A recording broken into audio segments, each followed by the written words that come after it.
Yo, you missed me? I'm back after a month to do another video. This is gonna be the last of the school videos. Remember I told you about my friend who cusses? She said the number 4 is death. So I've only put up 4 videos, and you know we don't want death. So this is the 5th and final video. I thought I was gonna stop at 4, but she said no. I'm having a terrible hair day. So don't mind this. So much has happened that I had to write it down. So I've got my notebook again and my pen to cross things off. And I thought like writing it down would be quicker than me trying to remember it off the top of my head, and I didn't want the video to be so long. I'm trying not to go over 2 hours. How are you guys doing? Today's Halloween. Are you guys going out to trick or treat? Oh, time right now. It's, I want to say 11:15, 20-ish. Okay, I guess I'll just get right into it. Okay.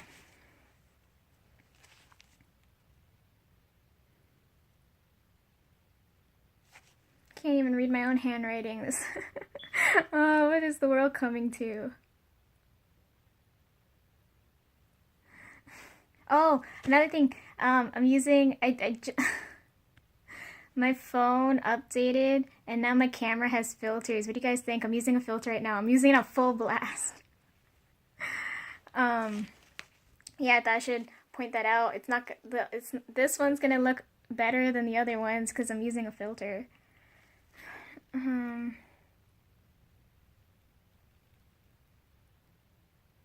know what I wrote here.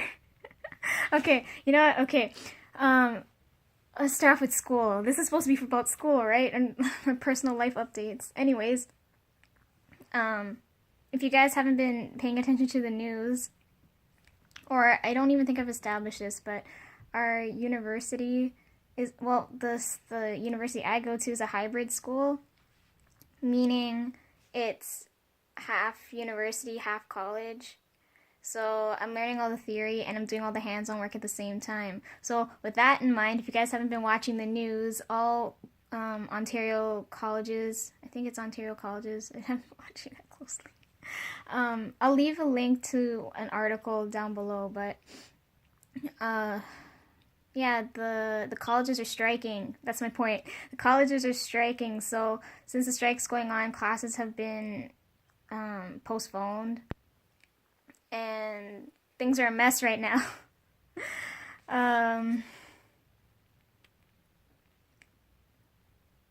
Yeah, things are a mess right now. I'll get to it. I don't want to keep going back and forth when everything's out of order. I gotta recap all the way back from the last video. I was so angry at that video.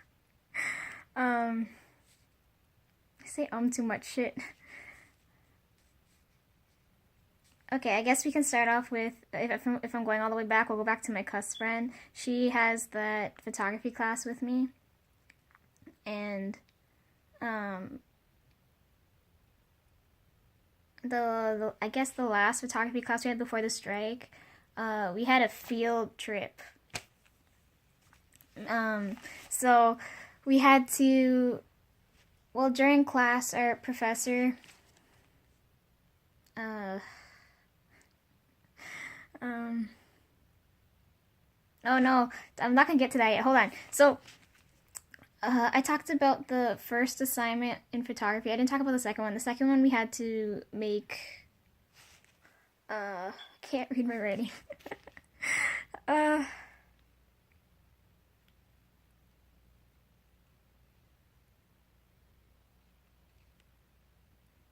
here you go. Okay, the second project, like, I know we did, I just want to make sure. Okay, I gotta cross things off. I should have opened my pen first. Okay, the second project we were doing, we had to create, not collages, that we had to create, what's the word? photo stack. I think that's what, image stack, some type of stack. I don't remember what it's called. It was so long ago. We had to do a image stack, and we had to make a GIF, and that caused me problems. Eventually got it done. My brother couldn't help me, and I had to get my other brother to help me, and he didn't want to help me, and I don't know how my mark's gonna be in that class. Okay, so I talked about the first assignment. That was the second assignment, and now we're on to the third one. So we had a quote unquote field trip, and this thing was poorly planned. My God.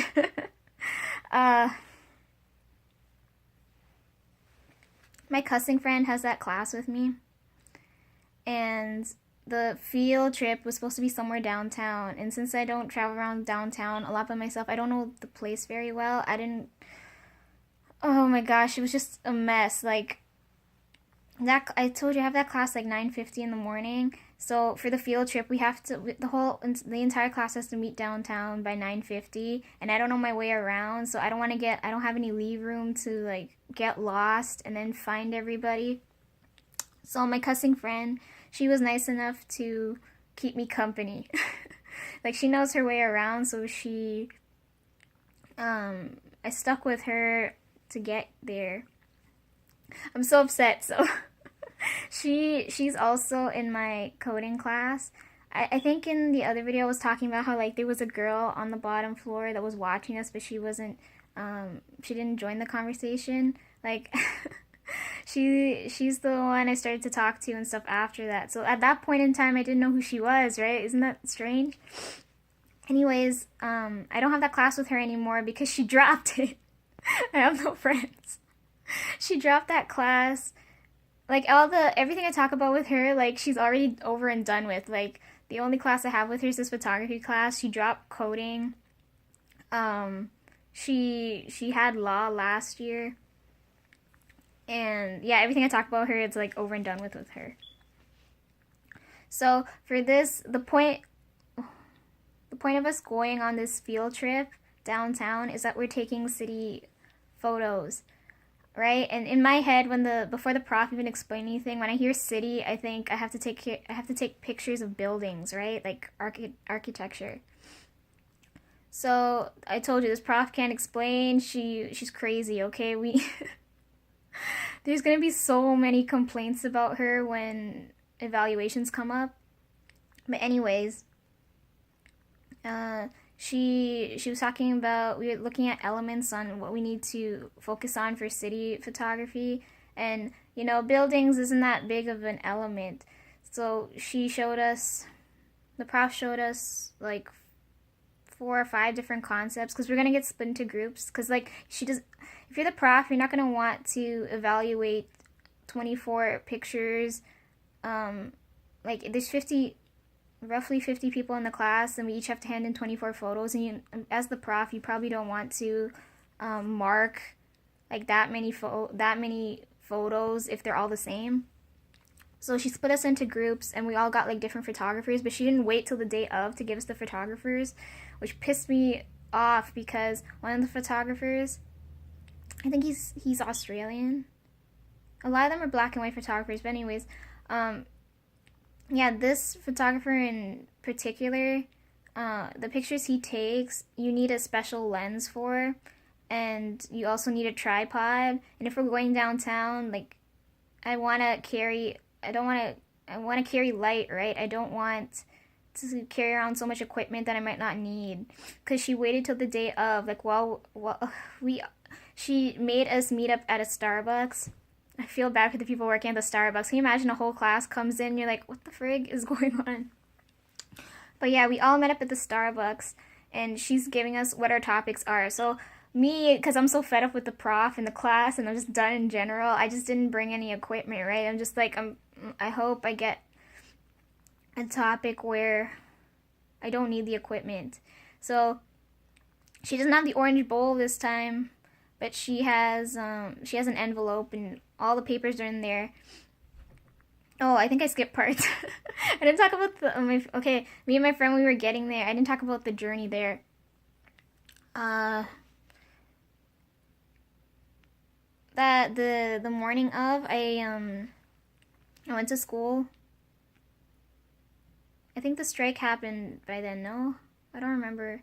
But I remember the school was empty when I went. So I went to school. I went to my cuss friend's locker. Well, I passed by first. I didn't think I'd see her, but like I met up with her there, right? I met up with her. We caught the bus. We had an interesting situation on the bus. I got to know more about her. And then we made it to the Starbucks like barely in time. We reached there. You're supposed to reach there for 9:40. We reached there like 9:45, 9:50. We barely made it. Like we were like the last ones there. And we had to pick topics. Like our other friends were there. Like my sewing friend and my cute friend didn't go. She was so fed up. She's like, I'm not even gonna go bother going. So it's us three, right? And going back to the prof and her envelope, we all have to pick the topics now. She's handing out math. I got so mad. I thought she was just going to tell us, like, we're going to pick topics and then we just have to take the photos. So I was assuming if, like, I got, like, the topic where you have to take pictures of city folk, you know, people in the city, and they're, like, it's city fashion. If I had to take pictures of that, I didn't have to stay, like, near the Starbucks. I would have left and gone to, like, K-Town or Chinatown or by the theater or by the I don't know, there's like lots of fun places I could have gone, right? I didn't want to stay in that stuck up area. No, I didn't, not stuck up. I mean, like I didn't want to stay anywhere near the prof. I'm so fed up and done. So she has the envelope. Oh yeah, and then the other thing too is since we're split up into groups, I don't know, I'm uncomfortable already being downtown, not knowing my way around, and then you're gonna stick me in groups with people I don't know that well. So I stuck my hand in this envelope. I pulled out a piece of paper, and it had to be the one with the friggin' equipment, and I was like, fuck, she's gonna hate my photos. She hates me already. So I get group 1. So that's right down by Nathan Phillips Square. So I'm like right in that area. And my friend, she gets city fashion. I was like, fuck me. Why does everyone always have to get my topic? I could. She was struggling to do it too. Anyways, they were like she picked before me, right? So she got like okay. There's my sewing friend. She got that one. And then my cuss friend got that topic, and then me had to pick a different topic, and nobody else had that topic, so I couldn't switch with anybody. So I was like, great, I'm stuck in a different group. And I was like, please tell me I'm in a group with people I don't hate, please. So remember the guy I told you that helped me out with coding, or like we were all doing our homework and stuff way back when? I got my topic, and I ended up in their group. And I was already uncomfortable being in the group because he hangs around 2 girls, and these 2 girls are always like in their own world, I guess. Like, I don't know how to explain it. Like they don't like interacting with other people. Like they're close, and if another person comes in, you feel like a third wheel. So I was like, that makes me uncomfortable. I can't converse with the girls. And then there's that guy that like I had barely have anything to talk to, but he's very nice.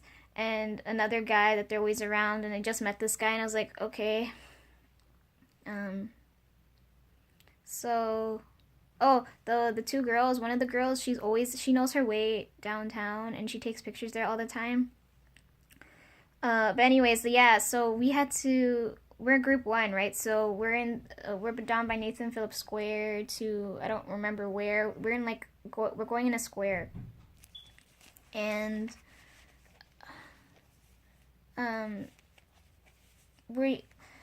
none of us wanted to have like the exact same pictures, but me being me, like I didn't want to be abandoned. Like for me, like I know my pictures suffered. Okay, I didn't have the equipment. I didn't stray away from anybody to even like take my pictures properly.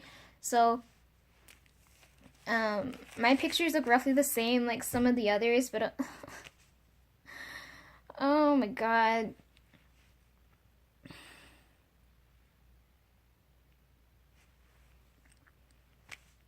Yeah, I stuck close to the guy because he's the only one that would talk to me and keep me company. And my pictures were just garbage. I just gave up on life. I was just like, what? So it was so uncomfortable. And then the other thing too, the prof said since she stuck us in. Oh, I said I wanted to go around like everywhere downtown. I wanted to explore and not have to stay with these people. But the prof is smart, right? She put us into these groups and she put us in these designated areas. So I got split up from my friend and I'm with these people. And the prof has to check in on the groups to make sure we're still there. And we have to take roughly 500 pictures. So I take roughly 200. So I'm taking it how I view the photographer. I got the Australian photographer, right? So I'm I'm taking the pictures how I'm viewing his work, and then the prof comes over to evaluate us, or not evaluate us, but like check up and see what we're doing. And we're the first group she comes to check up on. I've already got 200 photos, and and she said, because in my head I thought what the photographer is like black and white, kind of like those like isolated type of pictures. She comes and I don't want to show her my pictures because I don't have the lens or anything. She yelled at me for, well, she didn't yell at me, but she's like, you need the lens. I was like, bitch, I know. Like, why are you fucking telling me this again? What am I supposed to do? Like, pull a lens straight from out of nowhere?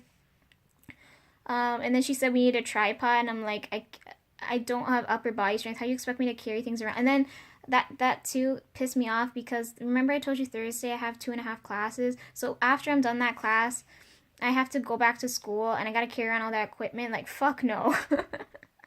So I didn't show her my pictures. Like, I'm the only one out of all, how many of us? 5 of us in total. Out of the 5 of us, I'm the only one that didn't show my pictures.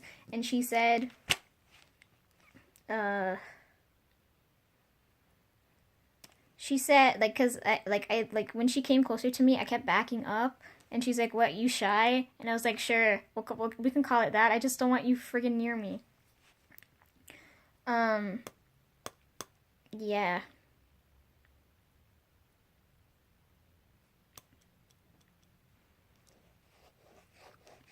yeah. So we have to take 500 pictures. Oh, so um, when she came to talk to us, she said that we should be, because that day it was like raining. Like the day was just ugly already. So of course we're not gonna get proper lighting.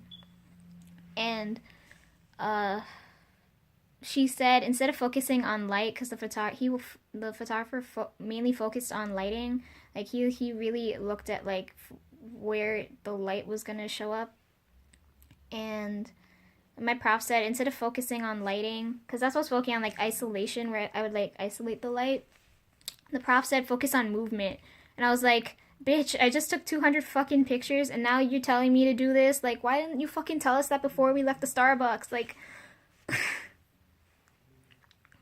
so after she leaves, then I already have 200 pictures in a certain style, so now I gotta switch styles and I just gotta start taking pictures of things moving. So I gotta take pictures of like vehicles moving, people on bikes, people walking by, that kind of thing. And um, our group, it was so cold that day. I should have taken gloves. Like I didn't expect it to be so cold because it was frozen. So our group, we were so cold. I thought we were gonna die. We went through the Eaton Center to heat up, and then when we went across, I think right across from the Eaton Center, there's the, I don't know if it's City TV, is CTV. I don't know, the broadcasting thing. Breakfast television. You know how their building's right across. Yeah, we were in that area, and groups were meeting up with the prof, and I was like, why are we running into the freaking prof again? And then I saw my two friends, and they had like the look of despair and dread all over their face. And I was talking to them, and they were telling me how for city fashion, people were, I don't know if it was because of the weather, but people were so rude and mean that day, and nobody wanted to take their pictures. So my sewing friend got about 5, 6 pictures, and then my cuss friend got none. And I'm looking at, she's got a very good eye for photography, and she's very good at like pictures. So hearing that from her, I was like, what the fuck? She didn't get any pictures. Like, holy shit. Like, why? So, yeah, they're both in dread. They're like, people these days. I'll get back to people, okay? So, I told them, like, I got more than half of my pictures done. I'm not gonna change them now to suit her needs. So, I asked them if I could stick with them because out of all of us, I'm the more talkative one. At least I want to think so. And I told the guy from the group because he tell everybody else that I was gonna split from them and go with my other friends and fuck the prof, fuck groups. I'm just gonna do what I want, right? So he understood. He told the others. I guess the other guy, like, he's just like, what, you're leaving us? Like, what the hell? And I was like, you guys are fine on your own, because they're already in pairs, right? The two girls are on their own, and the two guys are there, and then there's just me, like, tagging along like a fifth wheel. Like a spare tire, you know what I mean? So, I branch off from them, I go with my friends, and, we walk around the corner. We cross the road and walk around the corner, because I told them I don't want to be anywhere near the prof. Because she's so judgmental. Oh, I missed a point. Okay, with my, cussing friend, I told you we were doing that collage assignment. She decided to take pictures of my eyes, and, like, she was right up in my face with the camera, like, so close. Why am I shaking? Oh, my arm. She was, like, right up in my face, like, right here. And I told you, like, I want to think I'm the more talkative one, because she kept saying sorry. She's like, I'm sorry for taking up your time. I'm sorry for invading your personal space. I'm sorry. Like, she kept saying that, and I was like, I understand. If it was anybody else, like, you have to say sorry, but for me, like, I'm like, take your pictures and go.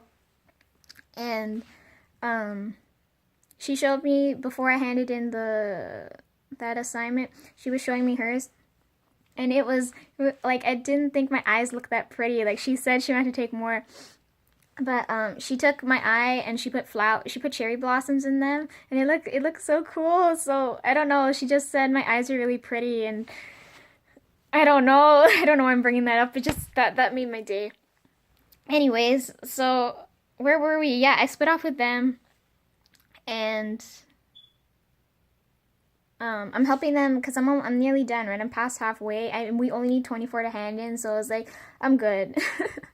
By the end of it, I almost had 500. It was probably like 20 off.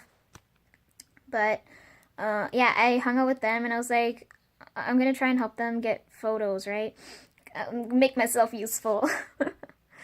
So, we crossed the road, and there's this guy playing drums, and my friend's like, I want to take pictures of him. I'm like, go ahead and take pictures. Like, he's not, like, go ahead and ask him, because I'm like, he's not going anywhere. He set up a whole drum kit. He's probably going to be there all day playing away. She got pictures with him, and then, we crossed the road again. And we didn't cross the road. Hold on, I lied. He's playing drums. She takes pictures of him. We walk past. And we get to, like, the end of the street. We cross back the road this way again, and we're coming back this way. So we're making, like, a rectangle. And one of these guys we passed by, she's I don't know why she's so scared to take pictures of people. Like, you just go up and ask them and tell them what it's for, right? Oh, people are so camera shy and got things to hide. But anyways, she catches, like, my sewing friend walks really fast, and then it's me and her walking side by side, and then my sewing friend, she keeps turning back to make sure we're still behind her. So she's like 10 feet in front of us. And, my cussing friend, she sees that there's this guy, I swear he looked homeless. I don't know, like, she sees this guy, and she's like, he's perfect for a photo. And she was like, should I go up and ask him for a photo? I'm like, you have no pictures. There's no point in you, like, debating it in your head whether you should go up and talk to him. I'm like, it's kind of obvious. Go up and try, right? Get as many pictures as you can. So I told her, yeah, go for it.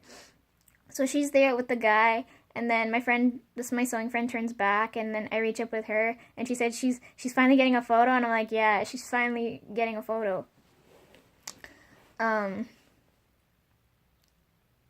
And oh, my sewing friend was quite carrying a tripod too, and she asked me if I wanted to use it, and I was like, there's no point.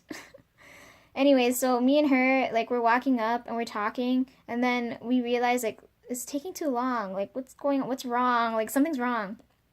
We turn back and we see that the guy's talking to my cuss friend for so long, and she's just like nodding and like, yeah. And I was like, oh my god, I'm talking to my sewing friend, and like, he's telling her his life story. Right? Like, why? Like, all she asked for was a picture. She didn't ask for your life story. What are you doing? And then we don't have much time, because right after that trip, we have like an hour in between to head back to school, because I had a midterm to write. So I'm like, I don't know my way back. I didn't know my way there. And she was the one that led me here. So if he's taking up her time, he's taking up my time, and I don't want to be late for the midterm. Because it's near 1 now, right? And my my sewing friend, she's just like, should we intervene? And I was like, yeah, we need to. Like, I can't miss this midterm. Like, we got to do something. So we walk up to my friend, my cuss friend, right? We're getting closer to the guy now, and my sewing friend, she chimed in and she said, "Oh, we're running late. We have to get back. We're supposed to reach back, right?" That's around what she said. And then the guy said, "Okay, hold on. He said, hold on. I'm talking to this girl here, right?" Like, I mean, like, if he's gonna give her life story, like, he could have done so in 1 or 2 sentences, but I guess, like, he doesn't talk to people, so he's droning on and on about the same shit. So, he was kind of rude to her. But she just dropped it, right? He wasn't at, I'm getting to it. Oh, I'm so bad at explaining myself. Yeah, so then a couple minutes go by, and I'm like, he's taking up a lot of our fucking time, and she just told him that we need to go, right? Like, if I can't miss this fucking midterm. So then I chime in, and I'm like, I say the exact same thing as her, and he was rude to me. Like my sewing friend and my cuss friend both looked at him, and they felt so bad. They're like, I don't remember what he said, because I was... I looked at them and I realized something was wrong, because, like, to me, like, the way he responded to me was different, was like my norm. Like, the way he responded to me was my norm, and to them it was like so inappropriate and wrong. But like, he was close to cussing at me, right? And I was like, I said the exact same thing as my friend. And at that point, I had 2 options, right? As soon as he finished yapping his mouth to me, I had 2 options. Could have dropped everything, tied back my hair, and either cuss this guy out or knock him in the face. Or I could have dropped it. And since, like, if it was on my own, I probably would have made a scene. But since them 2 were there, I was like, I'm gonna drop it. I was like, you know what? Like, he's not worth it. Fuck him. Who gives a shit? My friends are so upset for me. Like, I don't know why they're so upset. But, yeah. And he started asking her, because now we're really close. We're in earshot of hearing what they're saying now. Because I didn't realize what was going on. So, yeah, my sewing friend, after that, she had nothing left to say, and she was traumatized. My cussing friend, she was kind of traumatized and nodding her head, and she's like, oh my god, I'm done with this guy now. And he started, I didn't say anything, right? I was contemplating what to do at that point, and I was kind of, I don't know what the hell, that morning was so fucked up. But he started asking her questions. He started asking her name, and then what school she went to, and all of that stuff. And she's so cute. I didn't expect her to, what came out of her mouth. So she gave him a fake name, or he misheard her name, and she's like, sure, that's my name. And then he asked her what school she went to, and she's like, oh, I go to school right down there or whatever. And then the funny thing is, he's like, I went to the same school, and I was like, holy fuck, he's gonna like recount everything now. But eventually, we were able to get away from the friggin' guy, and my cuss friend, she kept apologizing to me. She's like, I'm so sorry you had to witness and go through that shit. But I was like, it doesn't, like, to me, I was like, it doesn't matter. As long as you guys got what you needed out of it, that's all that matters, right? And then we rushed to go we went to, she had to go to the washroom, and then, so we went to the Eaton Center, because we don't know where else to go. And then we went to a convenience store, because she was hungry. She has so many needs. And then we caught the subway. And while we're on the train heading back to school, she's eating chips. My sewing friend's trying to go over the midterm with me, because I pulled out my thick ass study sheet, and I'm going through all the notes. And she's helping me go through what I don't know that well. And while we're there, like, I'm talking about, like, my mind's already over the whole situation, and I'm like, okay, need to study. Need to study. And then they both bring it up, and I was like, oh my gosh, they're not gonna let this go. They were so upset, like, oh my god. So I had to endure that the whole way back, but I don't know, that was interesting. They're like, how could a human being interact with another human being that way? I don't remember what happened, because I don't know, like, for me that was my norm. For them, they were just like, the fuck happened? When we get back, they start telling everybody, they're like, this guy was so rude to Felicia, and I was like, oh my god, let it go, you don't have to tell the world. And everyone's just like, what happened, and I was like, nothing. Oh, he's lucky if I was on my own, I would have boxed him in the mouth. But it's just talk, you know? Anyways,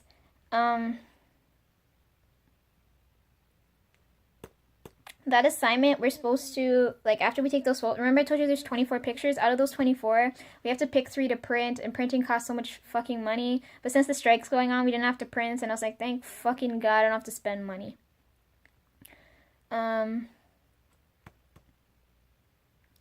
So if we go back to the guy who was rude to me, his behavior, I told you it's like my norm. So the way I'm gonna describe this, I don't know if it'll make sense to you guys, but to like most of the people I hang around are lowlifes. I don't know why, I just attract lowlifes. Like, when I'm not at school, okay? When I go to school, people at school aren't lowlifes.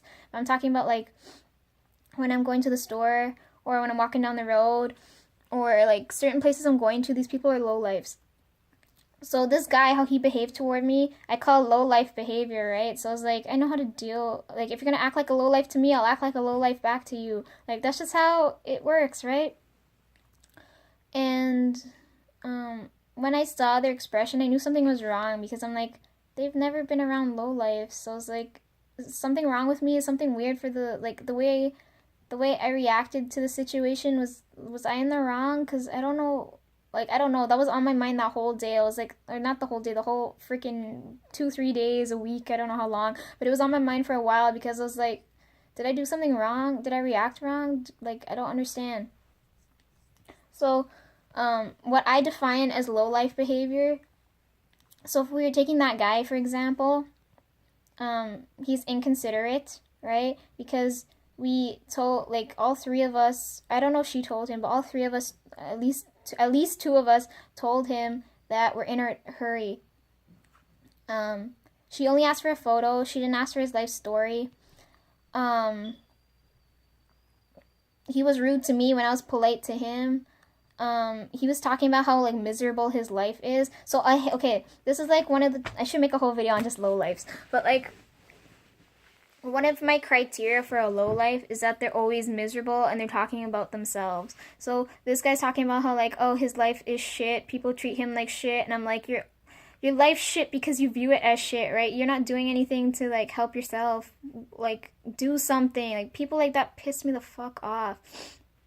And, I'm comparing that guy to like a lot of the people my dad, because I told you my dad's a mechanic. A lot of the people, a lot of the cars or the people, the owners of the cars that he works on are low lives because they like to use people. They step on people. They're selfish. Okay, that's the biggest point. They're selfish as fuck, and I hate these people because they're inconsiderate. They're always like me, me, me. They want this kind of thing, and they don't care about other people around them. And I wanna say they're materialist. Oh, let's say yeah, let's sure they're materialistic. I don't know. I can't think off of the top of my head because if I make a separate video, I'll tell you guys more about low lives. But yeah, these people are low lives. They're selfish as fuck, and I hate these people. They're like the dirt of humanity. That's what I'm gonna call them. Okay, this is how much I hate them. They like to show off and everything too. So that's what the vibe I was getting from this guy is what made me feel that way. And the way he treated me and how my friends reacted is the exact same way like I feel around those people. So yeah. One of the things that really bug me though is because my dad associates with so many lowlifes. If they see me as one of them or not, like I don't know. Like some of them is just like, oh, you're so and so's daughter, and then some of them look at me like I'm not a low life, and some of them look at me like, oh, you're another low life. Like I don't know how to explain it. Like, oh, another criteria for a low life is that they're hella poor. I hope I phrased that right. Right? So they wouldn't be selfish if they like. That's what they don't like branch out to other people. They have to satisfy their needs first. Why did I bring that up? Oh, my brain, where's it going? I've already spent half an hour talking just about the photography class, and I've got like 3 pages to go through. Oh my god.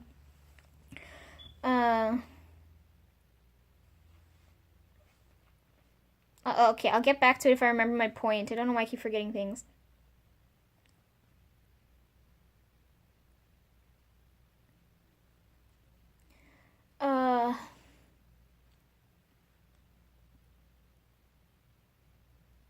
Yeah, low lives. I don't know. I can't remember what I was gonna say.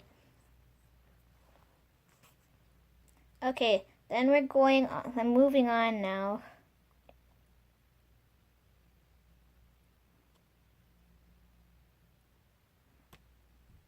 Okay, so before that, the media impact class.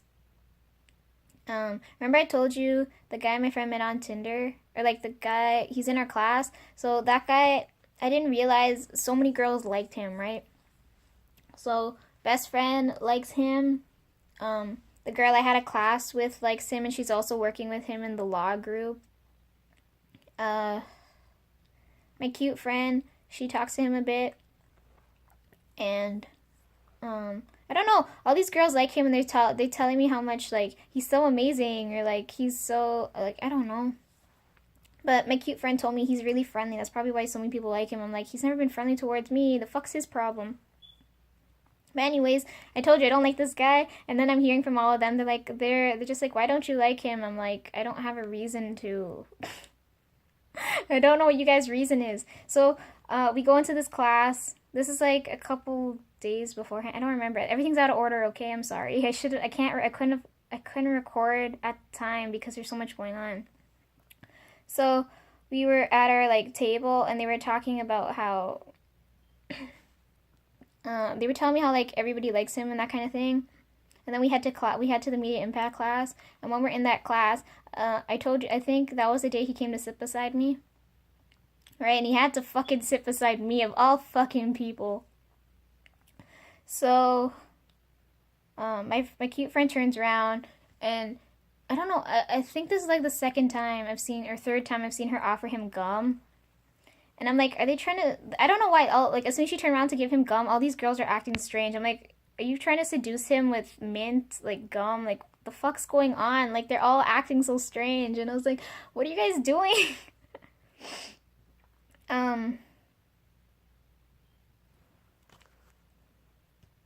for that class, I have to work on our present. I don't give a shit about that guy, but I'm working on. We have to work on our presentation and our essay. No, not our essay. I have to work on the presentation for that group thing, and I have my field project essay to write. That thing's due in a couple days. Uh, yeah, I think I'm done with that guy. I just hope I don't friend. Yeah, it just my first video just cut. Anyways, my cute friend said that the guy, he likes to get things done. Like he likes to get things like if he gets an assignment, he's gonna work on it. Like he's gonna get everyone together and start working on it right away. But he's like the bot. Like what I don't like about him is that like I told her, yeah, I know that, but like he's like the bossy type. It's his way or the fucking highway, and I don't know. Anyways, I'm done with that guy. Moving on. um, Now we're on to videography. Oh my god. Remember you guys, I told you that like PSAs, we're doing PSAs, so we have to do the pitch and then get groups. So I didn't realize ahead of time people already pick groups, and I was like, I'm not in a fucking group, what am I gonna do? So me, the guy I told you that I thought looked scary in that class, my cute friend, and then the two other girls that we were having girl time down the floor, we all got together in a group. And I felt like my cute friend did an amazing job pitching. Like hers was like, it woke everybody up. Oh yeah, so I had that trip, then I had that midterm, and then I have this pitch. So like a whole presentation. I was like, oh my god, I'm not ready for this. And I'm editing and everything. So her pitch was amazing. Like I wanted to film her idea, but she wasn't into her idea. And then remember the guy I told you that sits across from me? Well, he doesn't sit across from me anymore. He sits like over here. His pitch was amazing too. Like they're made, I don't know, like they were born to talk to people. Like I don't know, like when they have presence when they come in front of a group to explain, to make their point. Like his idea wasn't that great, but like just hearing him talk, like it was very engaging.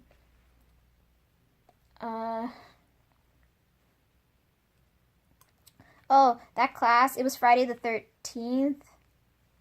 Yeah, it was like bad luck day, right? So no wonder the weather was terrible. I had that situation that morning. I wrote that midterm, and to me, everyone said they kept repeating themselves, and to me, I was like, I did the best I could. Like that was the shortest essay I've ever written. I've never written like a page in a like less than a half. Like if I'm gonna write an essay, I always aim for 4 pages.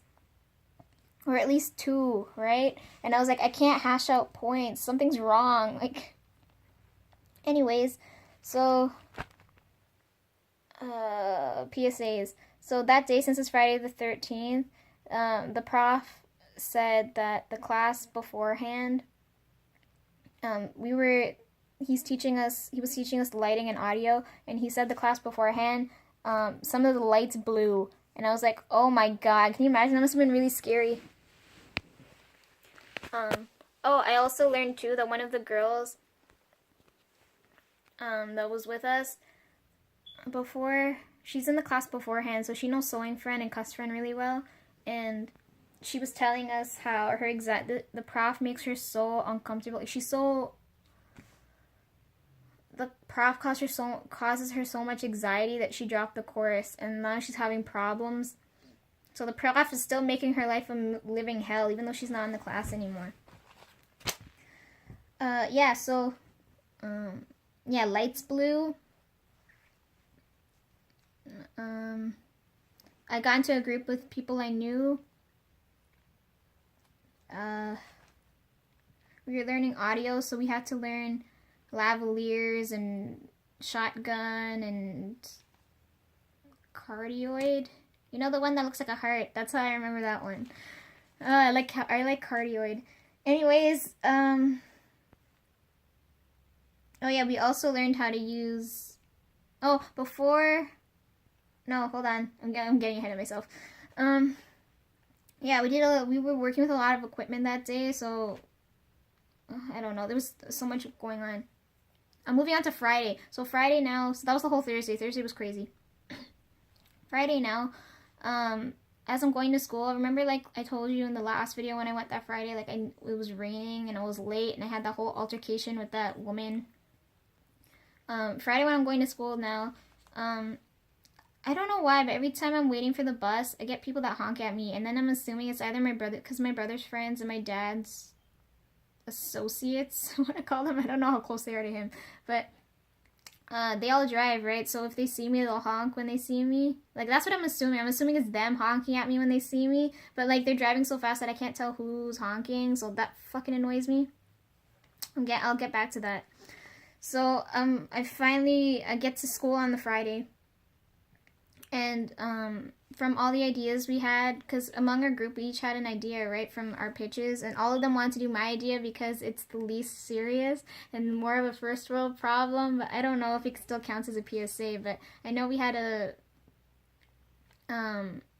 was a lot of work, but I don't know, I don't know what I'm saying. Anyways, so we had a few problems. Problem number one is finding people to act for us, because people are so like most of the people we know are camera shy, and my idea got changed a bit too. So my idea was I get stood up a lot, right? Like I'm always waiting on someone and it pisses me off. So my idea was someone running late, and them running late for like some stupid reasons, right? Not your like basic excuses, like something like really exaggerated. And they all ended up deciding to switch the idea. So it's a guy running late for a date, right? So of course we're gonna make it even more hard on our actors. So first thing, problem number one, people are camera shy. So finding a person to act is hard enough. Finding a person to act as like a relationship role is even harder. Problem number two is location. So originally we had it set in a house, so we were gonna film in my best friend's house, and we were gonna film at the house, at school, and I think outside. I don't remember, but we had a few locations, and some of them were like difficult, and we were gonna shoot in a restaurant. So yeah, they were difficult. So then we had to switch everything around because we're carrying around so much equipment. We've got the camera, the tripod, audio equipment, lighting kits. What else was there? A lot of stuff. Okay, the cables everywhere. It's 2017 and we don't have wireless anything. My God. Even the lavaliers aren't wireless yet. And I was like, what's the school doing? Anyways, so we're carrying around all this equipment, so we're like, we decide we should just film everything at school, right? And yeah, I think that's what I wanted to say about that. I thought it would take, well, my cute friend thought it would take maybe a day and a half to film. At least that's what I think. Like when I talked to her, she said the time made sense, but I guess for her, she wanted it to be done. I felt like from all of them, we wanted it to be done earlier than we finished, but I think we took a decent amount of time. We took 3 days, right? Well, technically 2 days and a bit, or 2 days. Let's say we met up 3 days, but let's say 2 days, if we were to put all the work together. And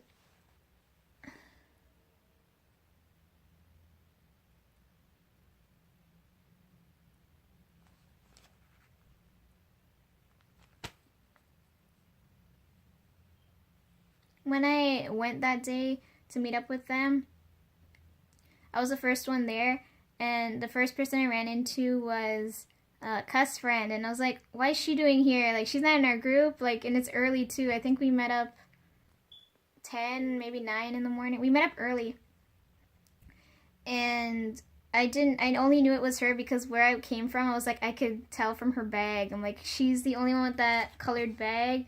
And as soon as I saw her, I wanted to yell down the hallway, but I was like, I have to be considerate for other people. But she was waving at me, and then the guy working at the cage is like, who are we waving at? And I was like, hi. Like, I know him, and he doesn't know me. But anyways, I get to I'm waiting. She's keeping me company again, right? Like, that's just so convenient. She's keeping me company again. And I didn't realize she was there. When I asked her what was going on, she said her group's coming to film too. So Sewing Friends coming to show up, and everyone's gonna film today. And I thought it was just gonna be like, okay, our two groups, because we didn't want all the equipment to be. Well, I don't like the equipment's not gonna be gone, but I mean like if everyone's there to film, like there's gonna be a whole long line, and the guy working at school, they have to go through all the equipment to make sure everything's still functioning properly. So you don't want to like go through like have all that time taken or like taken up, you know. So she was there. She checked out her equipment first. I didn't check out anything. Like I'm the one filming the thing, but I didn't know what we needed for sure because the guy helping me, like in our group, remember the guy I told you I see with the other guy, kind of scary. He's a I don't know why he always picks a director role, and he's directing me on what to do, right? So I don't know what kind of equipment he wants to use. He has more experience or like background knowledge than I do. So I was waiting for him to show up and tell me what to get, what to do, what's going on, all that kind of stuff. And he gets there early because he gets a ride. So of course, he's the second one to show up. So it's me, Cuss Friend, and him, and we're waiting on the others, and he's checking out equipment that we're gonna need. And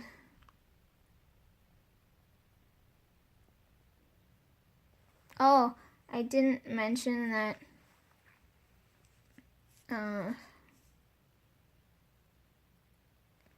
we went back and forth to get equipment a lot.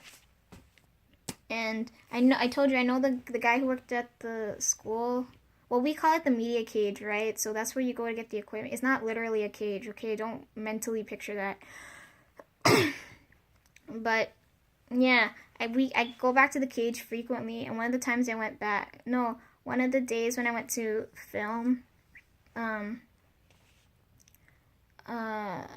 think it was the second day. I went up to the cage, and we were supposed to meet up 1:30, I think, and I reached up at the cage. I was like, nobody's here, and it's like almost 1:30. So then I asked the guy at the cage. I said his name, right? So it was like, he waved at me. He was talking to somebody else. I don't know what was going on. But I said his name, and like his like face was like in confusion. He's like, you know my name, kind of thing, you know, that kind of thing. And then he told me that they were up in the studio, and I was like, great. Now I have to run all the way up to the studio.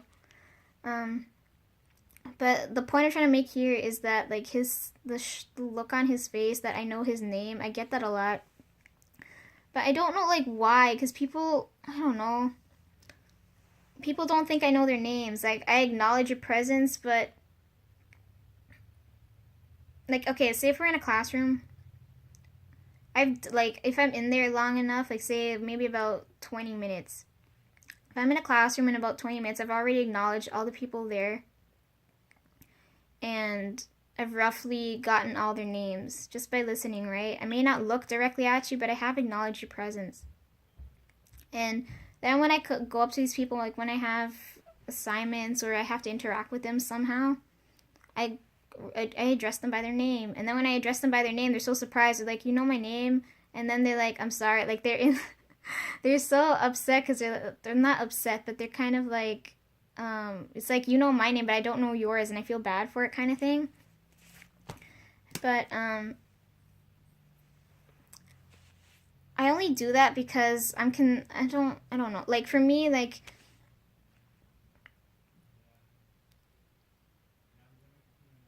for me, I always look out for people's like well-being and safety, right? Like I need to address you properly. I don't know how to explain it. Like I sound so far up my own ass, like trying to explain this. But yeah, I've acknowledged your presence, and I know your name. But don't be so shocked when I address you by your name, because I know you're a human being. Yeah, but I always get that shocked expression, and I don't know. I don't know where I'm going with that. I just wanted to like address that. But anyways, oh, but like I kept running into the cage guy, and I had to go into because we're supposed to put the footage on our hard drives, and our hard drives are programmed to max, so I had to go to the it's not a studio, it's like it's an editing room. It's a lab. It's a lab room. So I have to go to that lab room, and I have to go transfer everything from the Macs there. And I run into the guy again. He's just there. I don't know if he knows my name now, but everybody, like, he knows everybody. Everybody knows him. He's cool. But yeah, I know names. Like, he probably doesn't know my name still, but I know his. Okay, so then I'm going back to the first day we were shooting. I met up with them on the second floor, and the strike happened, right? So we're filming because no one's there. So we're filming during the strike, and it's just perfect. Like, no one's there. We can set up all the equipment. We can like ransack the place. So you see cables everywhere, and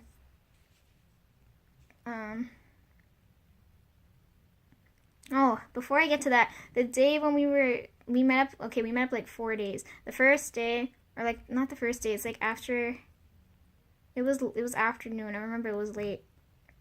We were talking about the idea, like going over what we were gonna do, how we changed everything. And one of the things when I was talking to, we'll call him director guy, okay? Because I told you he's like the pear. He looks scary. Okay, that guy, he's now director guy. Okay, we need something to call him.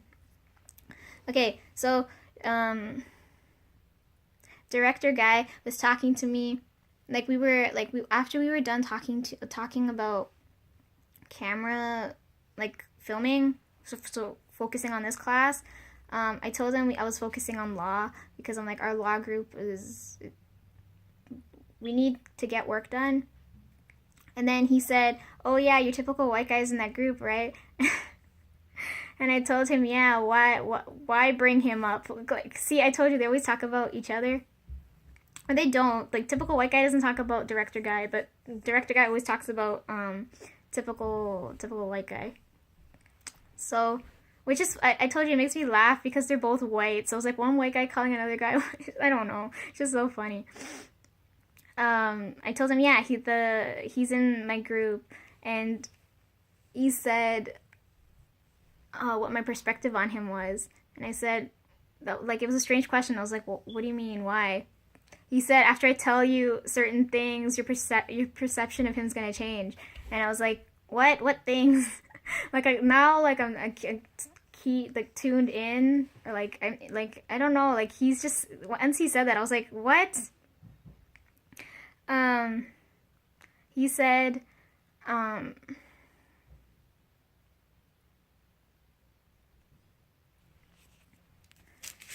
he said,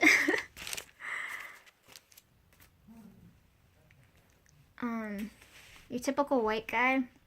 He said, you know he has a girlfriend, right? And I said, yeah, I know. I think I met her first year. I told you he's my age. And I think that first year I saw the girl, but I don't remember seeing her face. But, like, if she was pretty, I would have remembered if she was pretty. She doesn't go to art school. And I was like, yeah, why are you bringing her up? Like, what's the point? He said, this other girl. So, like, the way I know them with another girl. We'll call her Dancer Girl, okay? That's her label. So I know typical white guy, director guy, and Dancer Girl in, like, one group, right? And he was telling me how Dancer Girl, like, because I knew typical white guy was dating that girl. I don't know what to call her. I don't know her. But he was dating her, and then he was telling me how, director guy was telling me how Dancer Girl had a thing for typical white guy. And once he said that, I was like, the fuck? He had a girlfriend, and I thought, like, Dancer Girl and director guy were gonna get together because he's always complaining about her, and, like, she's always helping him out with stuff. So I was like, he said, director guy said, he's like, I knew they were gonna get, I'm gonna jump the gun. Hold on. So he said, like, he knew, like, I don't know why she confided in him, but he said that he knew that she liked him.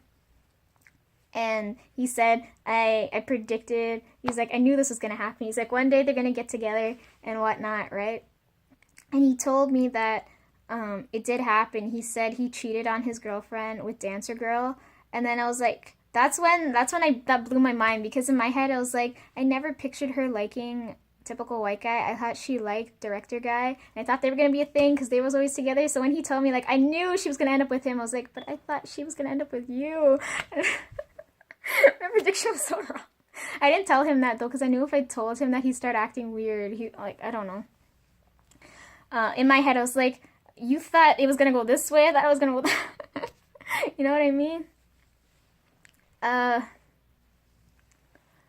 So then he tells me that they were a thing, and then they broke up, and then typical white guy went back to his ex, and then he left her, and now Dancer Girl and him are a thing now. And he told me it's so exhausting, and I was like, why are you telling me this? And he said, do you know what it feels like to be a third wheel? And I was like, don't get me started on being a third wheel. Oh my God. So he was telling me, he's like, when you meet up for your law group and you're sitting next to a typical white guy or across from him or whatever, you're gonna feel like a third wheel. You're gonna it's gonna feel different. It'll feel weird. I was like, thanks for the heads up. And he's like, have you lost respect for him yet? And I was like, no, that's his business. If he wants to go back and forth between two women, sure. Like, wouldn't they know that ahead of time if he was that type of guy? But anyways, yeah, that was interesting. I don't know. After he told me that, I'm more close with him now. Like, me and director guy are like, we're hella close together now.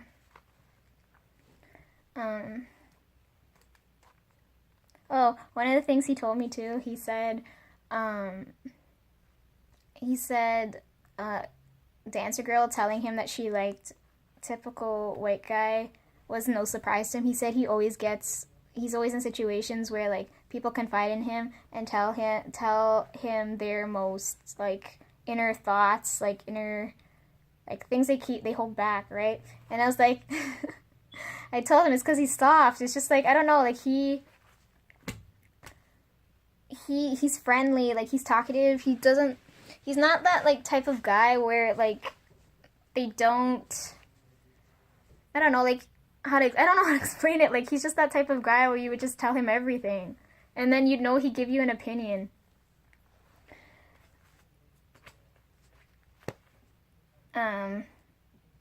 Yeah, so he's soft, okay? And then if I compare him to typical white guy, he's not soft. He's fill in the blanks. Anyways, moving on. So we're on the second floor. We struggled to find actors, right? And Cute Friend said she found people, but she wouldn't tell us who, right? And as I'm finishing setting up, I was like, that came into my head. I was like, wait, because she said the actors are coming later. And I was like, who's acting for us, right? The story thickens, guys. She said the guy who's being late for the date, the guy she got to act to be late for the date is Watch Guy. And I was like, oh my God, the plot thickens. Director Guy doesn't know Watch Guy. I don't know if Watch Guy knows Director Guy.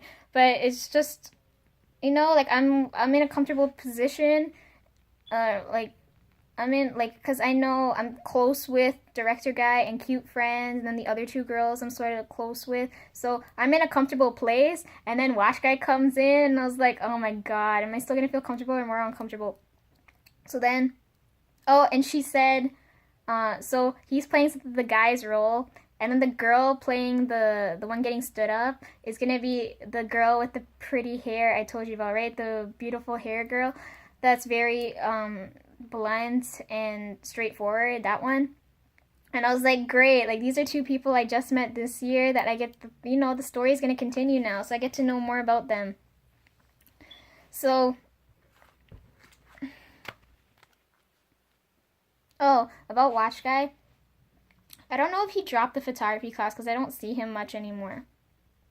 And then when I asked Cute Friend, I asked her, out of all guys, why did it have to be him, right? I asked her how did this situation come about where like he agreed to this? And she said she knows him, but she doesn't know him. Because I told you, remember, like I think they know each other because they talk so much together. And she said like I know him, but I don't know him. And I was like, oh, okay. He was very nice. Like I know he has to do the same assignment as us, right? Because they have to meet up with their film group and then film the thing. And he was nice enough to film for us, like act for us, right? So I was so grateful, but I was like, why out of all people? So when he gets over, I'm already over the trauma over the handshake, right? So he gets over and he sticks his hand out in front of everybody for a handshake. I don't know if he got a handshake from the director guy, but I know he went from my Cute Friend, but he went for the other two. And then he came back to me for a handshake, but he already knew my name. Like he didn't ask back for my name. He just wanted another handshake. Oh my god. Yeah, I didn't hesitate that time. I was like, everybody else is gonna do it. Everyone's gonna think I'm crazy. I just went for it. His hands were cold. My god, like, I remember the first time I shook his hand, it wasn't so cold. I was like, oh, probably because he came from outside. But I was like, damn. At least they're not sweaty and gross. You know what I mean? He's got clean hands, so that's great.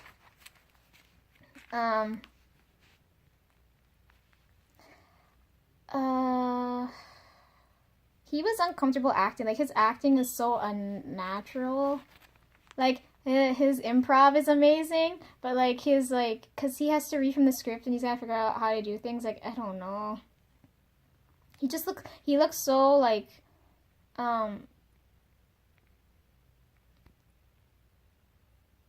bored because like say like one scene we had to film was just him sitting there, and then in between the shots we have to set everything up and he's just like doing things to keep him preoccupied because he looked really bored, and I was like, I feel bad because he's acting for us, but like I don't know, he was doing some crazy things. That's my point. Okay, he's doing some strange things to keep himself from not being bored. When we were filming, like personal space is non-existent. We're all like close together. I could feel other people's body warmth. One of the scenes we had to film, director friend, he has a lot of like ideas, and at that point in time I didn't trust him like I should have. One of the scenes he wanted to shoot, he's like we had to, it's a chase scene, so it's not chase scene, we're seeing him, he's running late, right? So we have to track his shot as he's like about to go down the elevator. So the best way to get that scene without shaking the camera like this, while you're running, is to have a dolly, right? Or like, something where you can slide the camera across. So we were thinking, we'll go up to the cage and get a dolly. And then the thing's like a cheap piece of crap. So we're like, this is fucked up. We can't use this. So then we grabbed a chair. Or we grabbed... Oh my gosh, he showed me there's this new, not new, but like to me it's new, right? He showed me this tripod, and it's like lap size, and it's so cute. And he said it's called a hi-hat, so I want to get one now. You said like cause a lot of the scenes where the guy's sitting down, the chair's too low to film, and the tripod's too high, or whatever, it's not good enough. So he got me the hi-hat. And I have that in between my... He said to put it in between my legs. So I had it between my legs, and I had the camera there, and I'm trying to hold it steady to get this shot. So I was like, okay, that's great. And then when we're doing that scene where the guy's running, the hi-hat is too high now. So to get that shot, because we don't have the dolly, we decided to put the thing on it, put the camera on a chair, but the chair's too low and the hi-hat's not high enough for the chair. So then he's like, this is where my weight came in handy. He's like, this is great that you're like the lightest person here. So, and I'm filming it too, so this came in handy. So I'm sitting on the chair. They're like, maybe we need some phone books or something, but we didn't have any. I'm sitting on the chair. The camera's on my lap. I'm holding this. I'm trying to hold on to the chair and the camera and keep a steady shot at the same time. And director guy said he's gonna push me. So I'm on the chair. He's racing me with the chair around the corner to fall, and I'm filming Watch Guy. What kind of situation is? He said, he's like, Felicia, this is a crazy idea, but I need you to like trust me. This is gonna turn out well, okay? And I was like, if it were anyone else, I would have said no, but it's director guy, and I'm like, I'm scared, but I'm gonna do it. Because he's like, I don't know, like he's the type of guy that he's always trying to help you. He's not mean, but like, I don't know, like, he's the nice type of guy, and he, like, I don't know, I went for it. I was just like, we gotta shoot this scene. I was like, and, when we were on the chair, like, I knew Watch Guy, he's not comfortable cussing, but I know, like, director guy, like, he's so comfortable cussing, and I was like, oh, I feel like I'm uncomfortable already. Like, what if the camera costs so much money, what if I like fall off, because I was holding onto the chair because he's going so fast, I'm gonna fly off and drop the camera, and I was like, not in front of Watch Guy, please. Watch Guy's very uncomfortable with cussing. Oh well.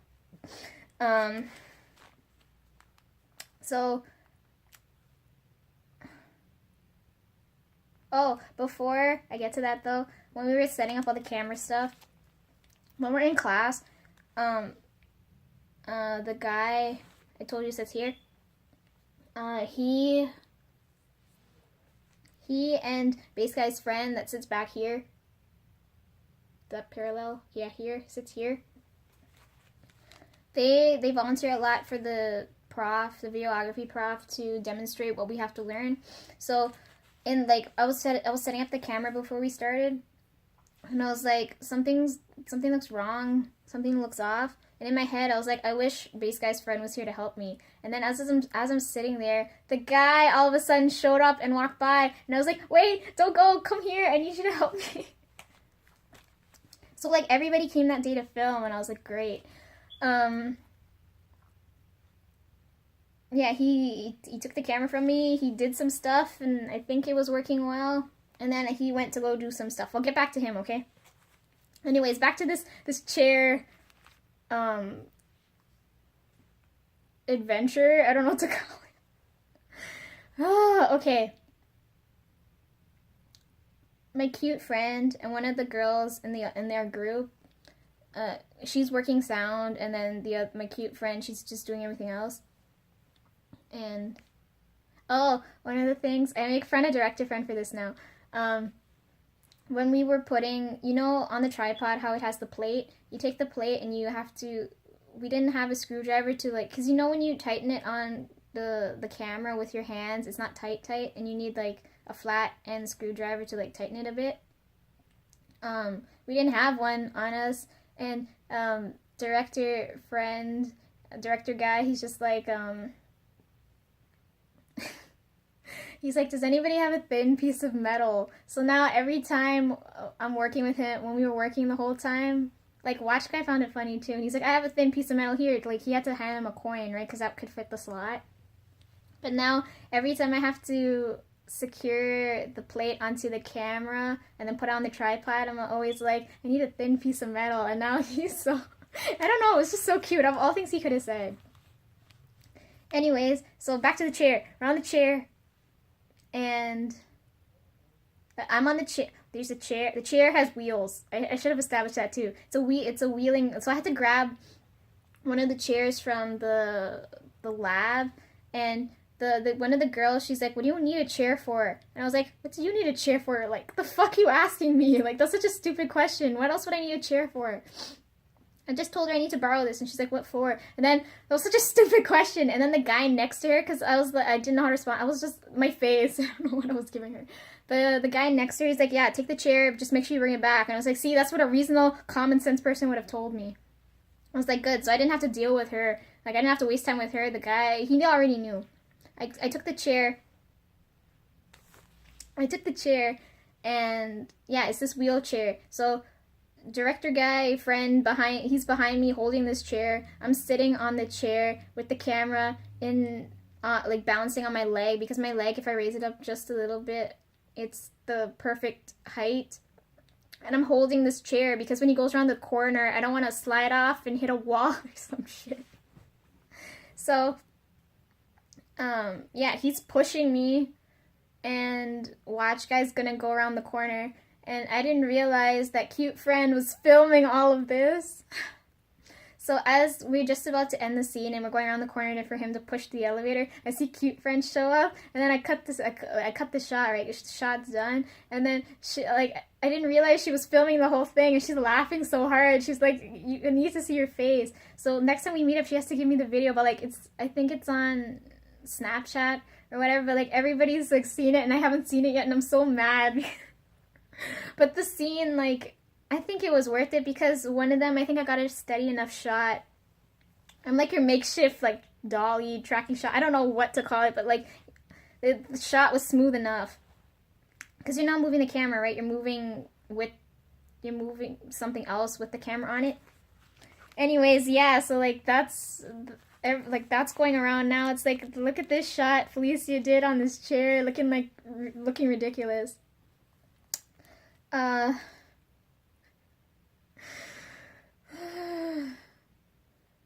don't know. It looked good. He just I don't know. That was like my highlight of that day. I was so happy.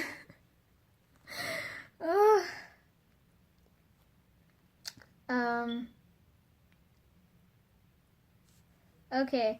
I guess we'll go on to day 2 now. So that's just filming with Watch Guy, right? The second day we have to film a restaurant scene. So now pretty haired girl is there, and she has to, because he's running late, so he looks like, the guy looks really studious.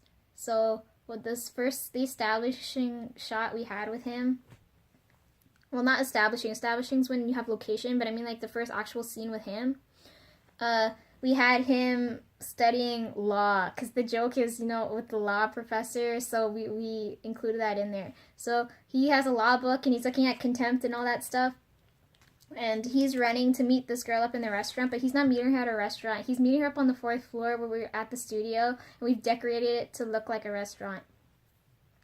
So one of the scenes is that we're filming her shoes and her stomping on his foot. He was so scared, like she was actually gonna stomp on his foot, and this guy's crazy. So we told him, he said, should I include a scream when she hypothetically stomps on my foot and walks, storms out of the shot? And director guy's like, no. But then I had to convince him. I'm like, can we please let him, just for jokes, can we? And then he gave in, and he's like, sure.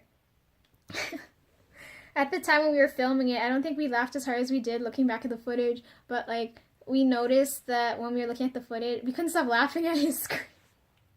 And he's smiling while he's screaming. I'm like, you're supposed to look like it hurt, like she's gonna break up with you, that kind of thing. I was like, what are you doing? I don't know, like, that made me happy too, just we have his scream on my back.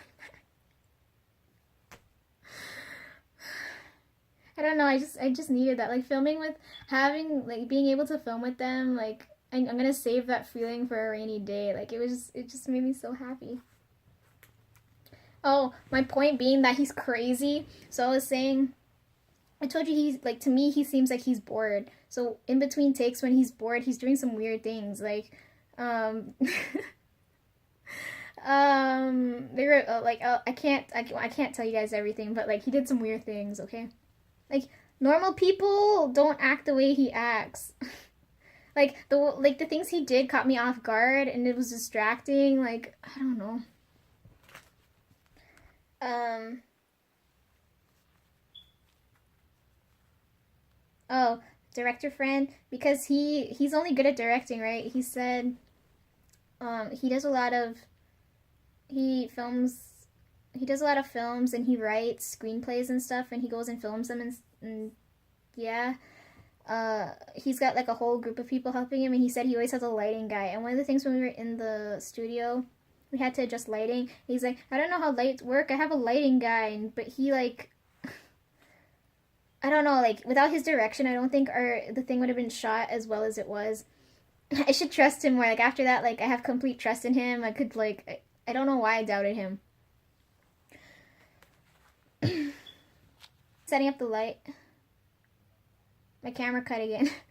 While he's setting up the lights, cute friend, she's like, we gotta treat our actors, and we gotta make them we gotta make them feel comfortable. We gotta treat them and give them food and whatnot. So she comes back up with Timbits, and when she gets to me, I remember I told you like I don't take things from people because I feel like I'm in debt and I can't repay them back.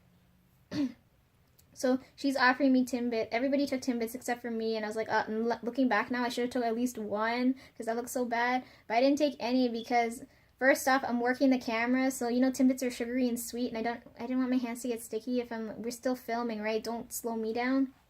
And the second thing too is like I don't want to be in debt, so I was telling her, but she felt so bad, and I was like, I don't mean to make you feel bad. I don't want to. I don't need the Timbits.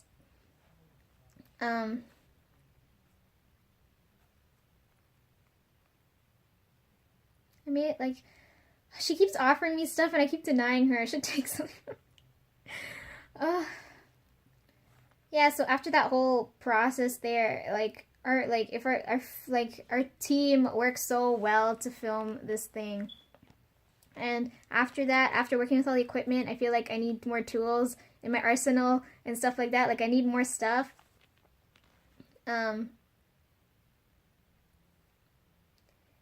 And because the equipment's cool. I don't know. Oh, director friend. I told you I need to trust him more. He said, "Screw the prof. Let's just film the thing in 4K because it's a 4K camera." He said, "Film in 4K and then render the quality back down to what we needed to." And it looks so good now, and it's so high quality. Oh, it looks so good. I can't wait for people to watch it because we're supposed to. Our PSAs are gonna get streamed between the two sections. So I know Watch Guy and Pretty Haired Girl, they're both in the same section. So can you imagine like when they're watching it, they're in the class, and then everyone else is gonna, I don't know, it's gonna be so funny. And she said when she was filming, she said she's like, I'm so glad I'm acting with him because I like this guy. And she said she felt bad for like because he looked so scared. She didn't want to step on his foot.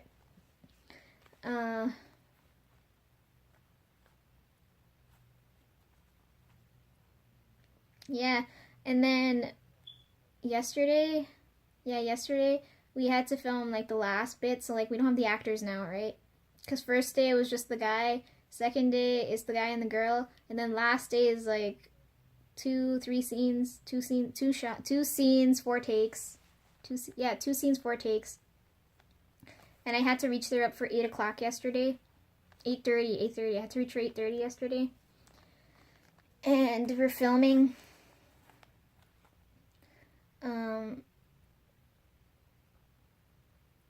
What was I gonna say? Oh yeah, we were looking at the foot. Oh yeah, this is okay. Now I'm gonna get to my point of how I know Watch Guy's crazy. So, I reach up with director friend again because it's always me and him there as the first people. And then I'm talking to him because I'm like, I don't know him that well, but like I'm comfortable talking with him. I'm like, what's going on? Like I need to, I don't know. So he's there, and I know he's a talkative person, so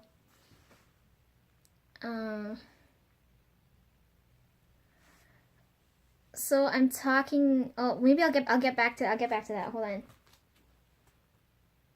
But yeah, I'll get back to that. I'll get back to talking to him. But like I reached up with him, and then we reached up with cute friend, and then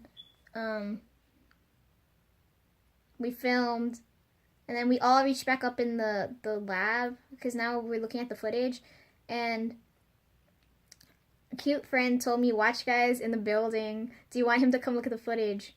And I was like, he's gonna come look at the footage. I don't think she gave me an option. She's like, he's coming. And I was like, so as she's telling me this, she's sitting beside, she's on my right, and then director guy's on my left, and then the other girls are coming in to sit beside him. Or like one of the other the girl editing's beside him.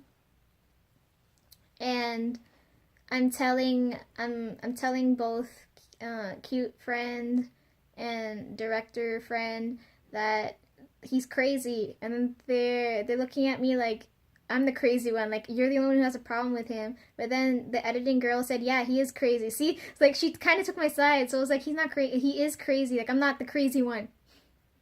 So as I'm talking to them, I'm telling him how this guy's crazy, and I'm like, he does things like out of nowhere, and like it catches me off guard. Like I don't mean it in a bad way, like I mean like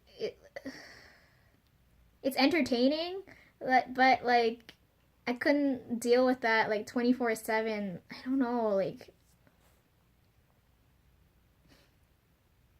Oh, that day when we were filming the second day when we went to go film, we had to reshoot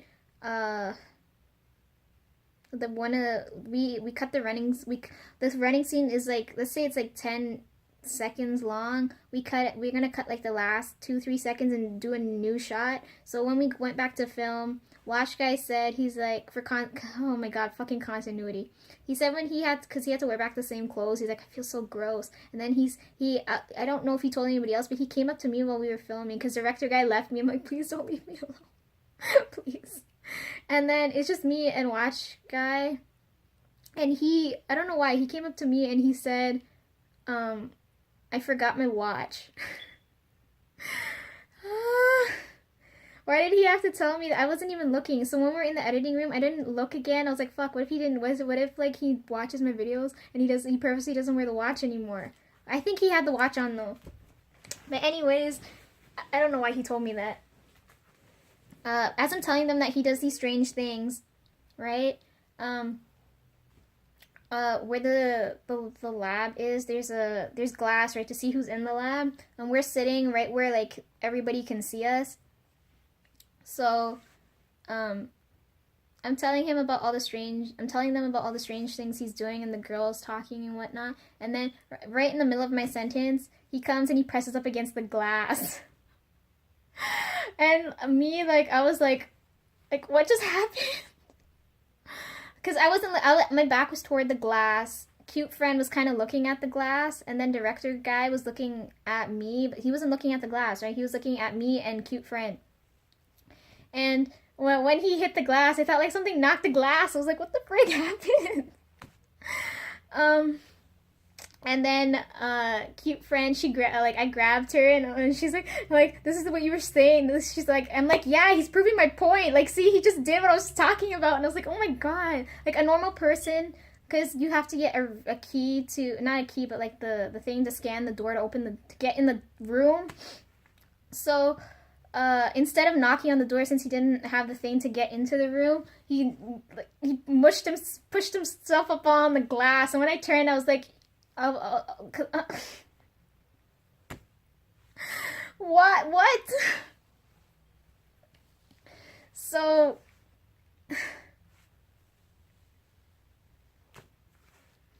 a normal person would have knocked on the door. I would have opened the door, and you could have walked in. But you had to press up yourself on the glass, and it's not even for 2 seconds. You know, like when a bird hits glass and it drops off. He's staying on the glass, face pressed to glass.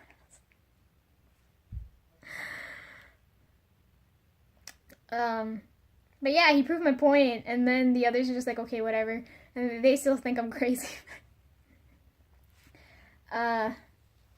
He comes in, watches the footage, everything's, so I told you I was sitting next to director friend, and he had the key to the room, right? And I told him, because we were transferring over the files from the camera after filming, I told him, I'm done with the camera, I'll go take it back, right? So there's 4 seats here, right? And I left, like, Watch Guy was standing. I left. I took the key with me. When I come back, Watch Guy's in my seat. And then he said, "Do you want your seat back?" No, everyone started laughing because he asked me if I want my seat back, and I told him no, I'm good over here. And then they started laughing because I was telling them how crazy. You guys, I'm not weird. No, I told them like I'm good over here. Like,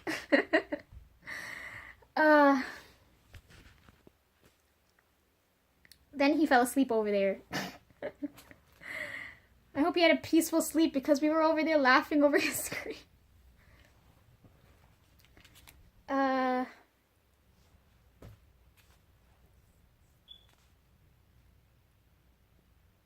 was yesterday.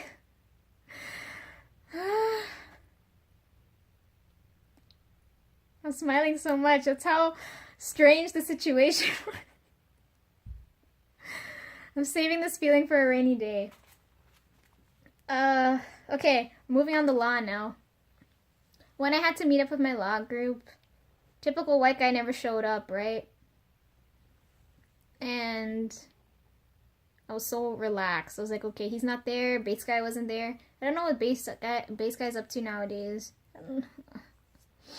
Like, he doesn't message. We're trying to get this group going, and he hasn't, like, I don't know. I told you I don't have Facebook, so I don't know what's going on in the Facebook chat if he's responding there, but he doesn't respond to emails or the doc or whatever, so. To me, like, he fell off the face of the earth. I don't know where he went.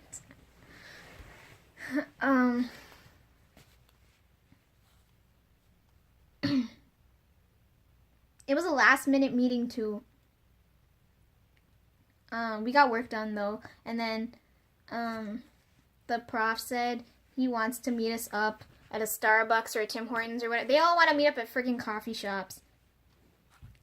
Oh, that midterm for law was due, too. And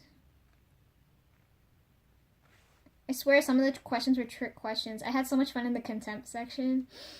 I don't know how I did yet, so I'm still waiting on, my mark. But wait, okay, if we're going back to the law class, before the strike, one of the classes, I had with best friend, she was always dressed like a model, and people were always stopping her to take pictures or whatnot.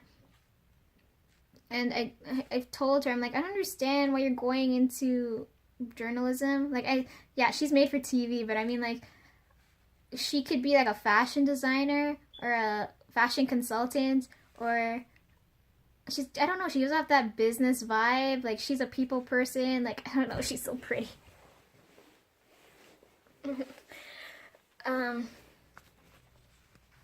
I should, best friend, if you're watching this, how's life? Okay, life's been so crazy, I haven't been able to message you or whatnot. I'm so tired. I have, you know my situation. I'll probably text you after this. Okay, yeah, that's best friend, that's law. Not much to say there. I gotta work on that stupid essay. Oh, our topic is if cameras should be allowed in the courtroom, right? Or should trials be televised or something like that? And we're on the no side, so it shouldn't be televised. And my part for the thing, I have to talk about sensationalism and how if cameras are in the courtroom, it would be for entertainment purposes. Like, people start playing to the camera and that kind of thing. So I gotta go write that. I have to go write my section of the paper.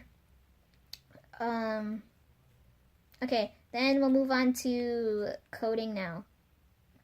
So I told you Cuss Friend dropped that class. So I reached that class.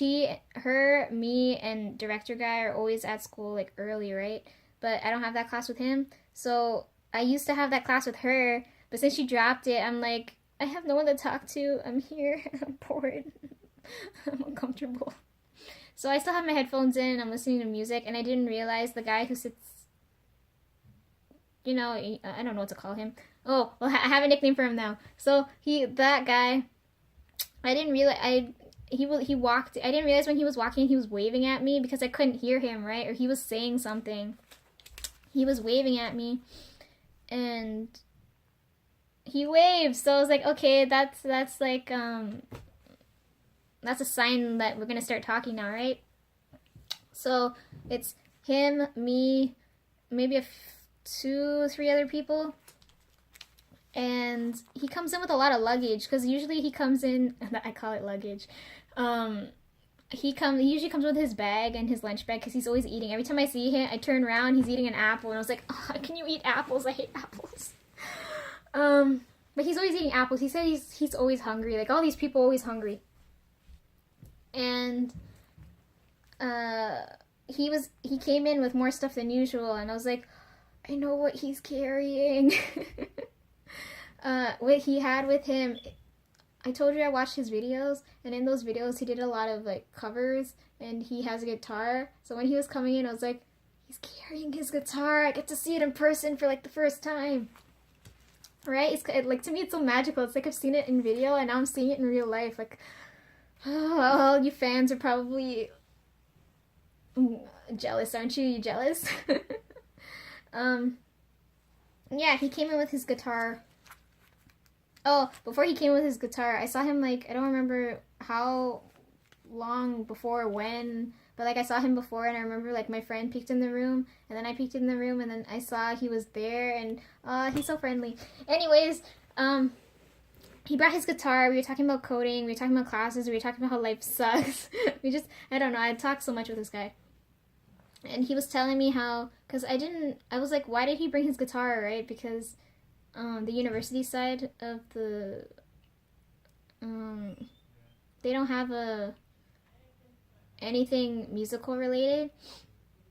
So I asked him like, what's up? What's going on? What's with the guitar? Like, you're gonna explain that? And he told me that since a lot of people are so stressed out, he said he's ahead of like he does a lot of not extracurricular, but like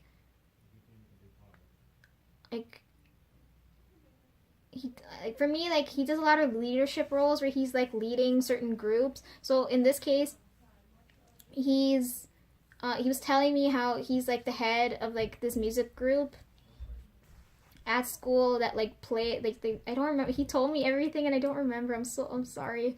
He was telling me how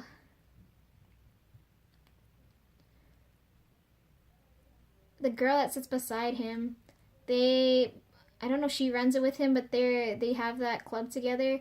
But yeah, we're gonna call it a club, sorry. I don't know what it's called. He plays guitar and she, like most of them play, not most of them, but like it's a kind of a club where he brings his guitar to show people chords and stuff. So it's people who want to learn music, like just getting into it, and people who are advanced who just play, and like it's just like a stress-free environment or something like that. He was telling me where to go and see them play and stuff, but like I don't remember. I want to go see him play. But yeah, we were talking about all that stuff, and we were talking about editing and yeah, like I don't know. Oh, I told you the nickname I'm gonna give him now. He's gonna be Guitar Guy now, okay? But like, yeah. Or we can call him Apple Guy. I don't know. What do you want to call him? We can give him a nickname. You guys give him a nickname. Like, he's an interesting guy. Okay. And then we're moving on from that now. And we're gonna go back to Sewing Friend now. So going back to like those couple days way back when, I don't remember when we were sitting at that table. We weren't sitting at this round table. I mean like another day when we were sitting near tables.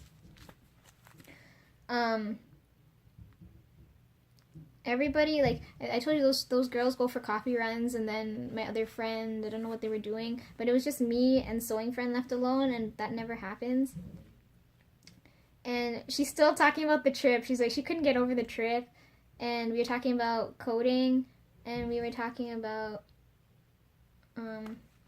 gaming, because one of the assignments we had to one of the websites we were designing was based around a game, right? And then I made the connection that like when I watched one of her videos, the character in the game, she's played the game, like, right? She played the game, and the main character in the game has her nickname. So I was talking to her about that, and she was getting, like, I shouldn't have been distracting her because she was studying for law, but, like, I wanted to know a little bit more about her. And she started talking. She's a talker too. Like, it depends on what you're talking to them about. Like, as soon as you bring up that trigger topic, they can't stop talking about it. But yeah, we were talking about gaming, and she was asking me about gaming and that kind of thing. And then we talked about, oh, she was telling me how she felt bad for me over that stupid photography trip thing. I told you, since she sews, she still has my backpack. I don't know how long it's going to take her to repair. But she has till it starts warming up again. Like, it's cold now. I have to start wearing gloves now. I'm so cold. And it's not even December yet. It's like October 31st. One of the things, because I kept asking her, I asked her about her friends, because they go over to each other's houses a lot, and they've known each other since they were kids. And I asked her about family. Like, I was asking her some, like, really personal questions, right? Then I remember, like, everyone else was coming back, and then she picked up on it. Oh, then she's, like, the only one that's ever picked up on this. But as I'm asking these questions, she's like, why are you asking? No, one of the things that came up is, we were talking, I don't know how, we were talking about allergies, and, one of the girl, sewing friends said, she's like, I'm allergic to, and I was like, wait, no, she said she had a,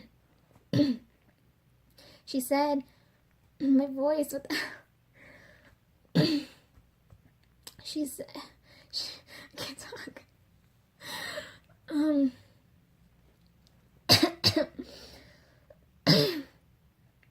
My larynx just gave out. Anyways, or pharynx, I don't know, which one's the voice box? Oh, we were talking about bones on, well, yesterday, when it was me, director friend, and cute friend. We were talking about, she's like, there's like 100 and something bones in the body, right? No, and then me and him are just like, isn't it closer to 300? Clearly she doesn't know science. Anyways, so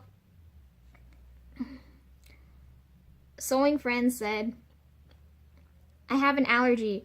And then one of the other girls said, what are you allergic to? And before she could answer, I said, wait, I know this. She told me this. Because I remember she told me it back in French, right? And in my head, I was like, she's allergic to some sort of food. So in my head, I was like,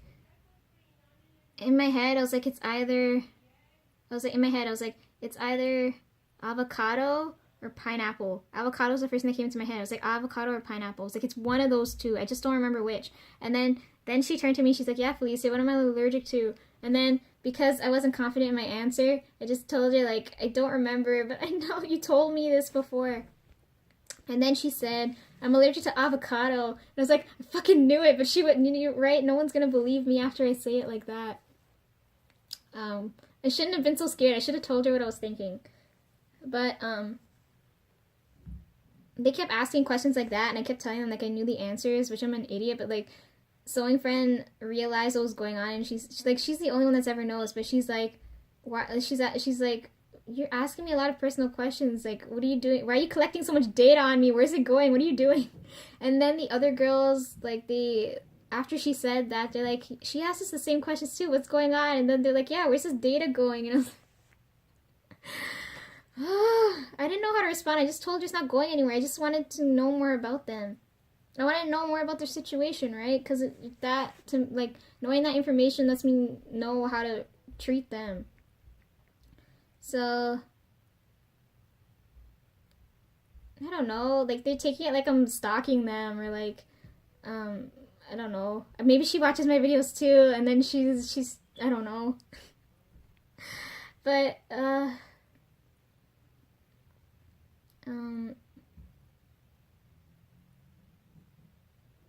I don't know. I like to learn about people. I like to learn their story. I like to know where you come from. I don't know. When I'm interested in a person, I'm interested in a person.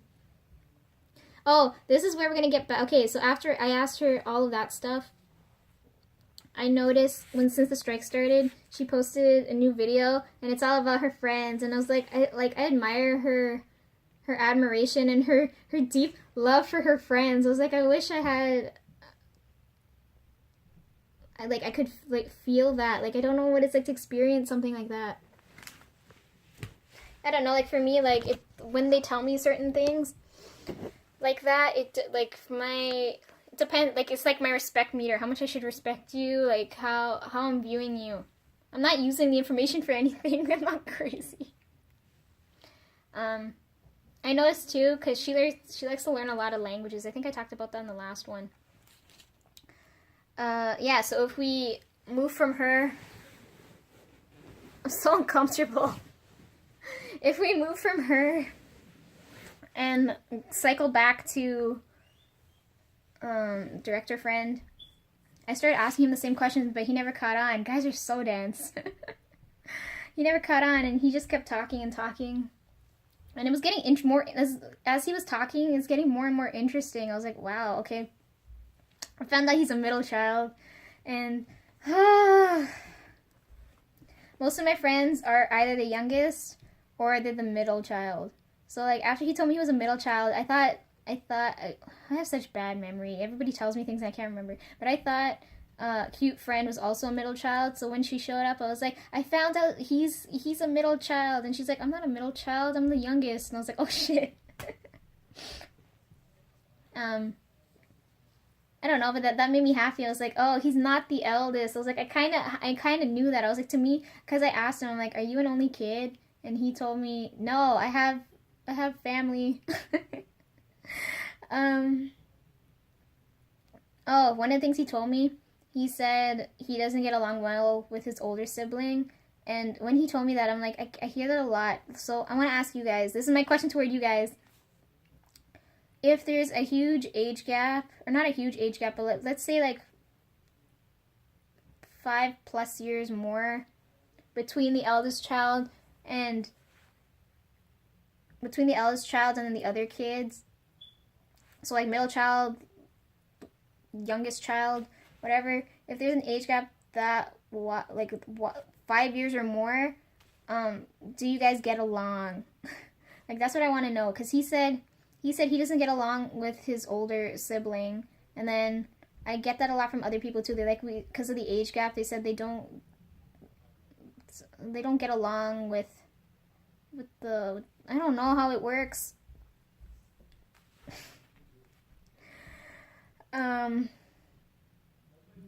But like I like he said, like he's closer with his younger sibling, and I think that's true, because I know that like the younger siblings always like cling together, and the older siblings always, I don't know, or the older one is always solo. But like hearing that, I was like, what? Like everybody I meet at uni, like nobody's the eldest, and I'm like, why am I so old? Oh, when I was talking to a cute friend, she said when we were filming in the elevator, because director friend stuck her in the elevator, and he said, you have to operate the elevator so we can get this elevator scene just right. And she told me, because the elevator never showed up right. I was like, what's going on? She told me that where we were filming was the ground floor, right? So she said the elevators are going down, and she's like, I went to like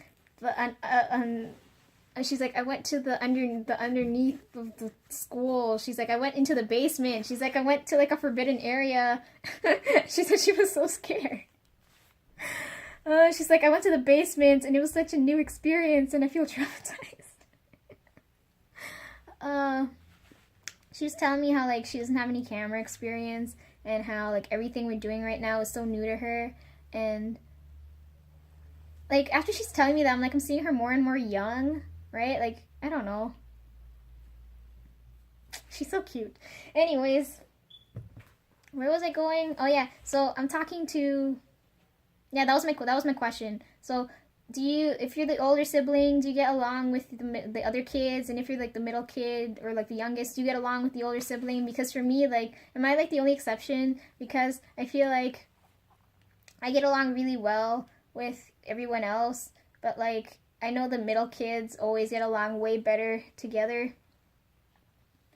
And yeah, I don't know where I'm going with. That's my question toward you guys. Tell let me know down below.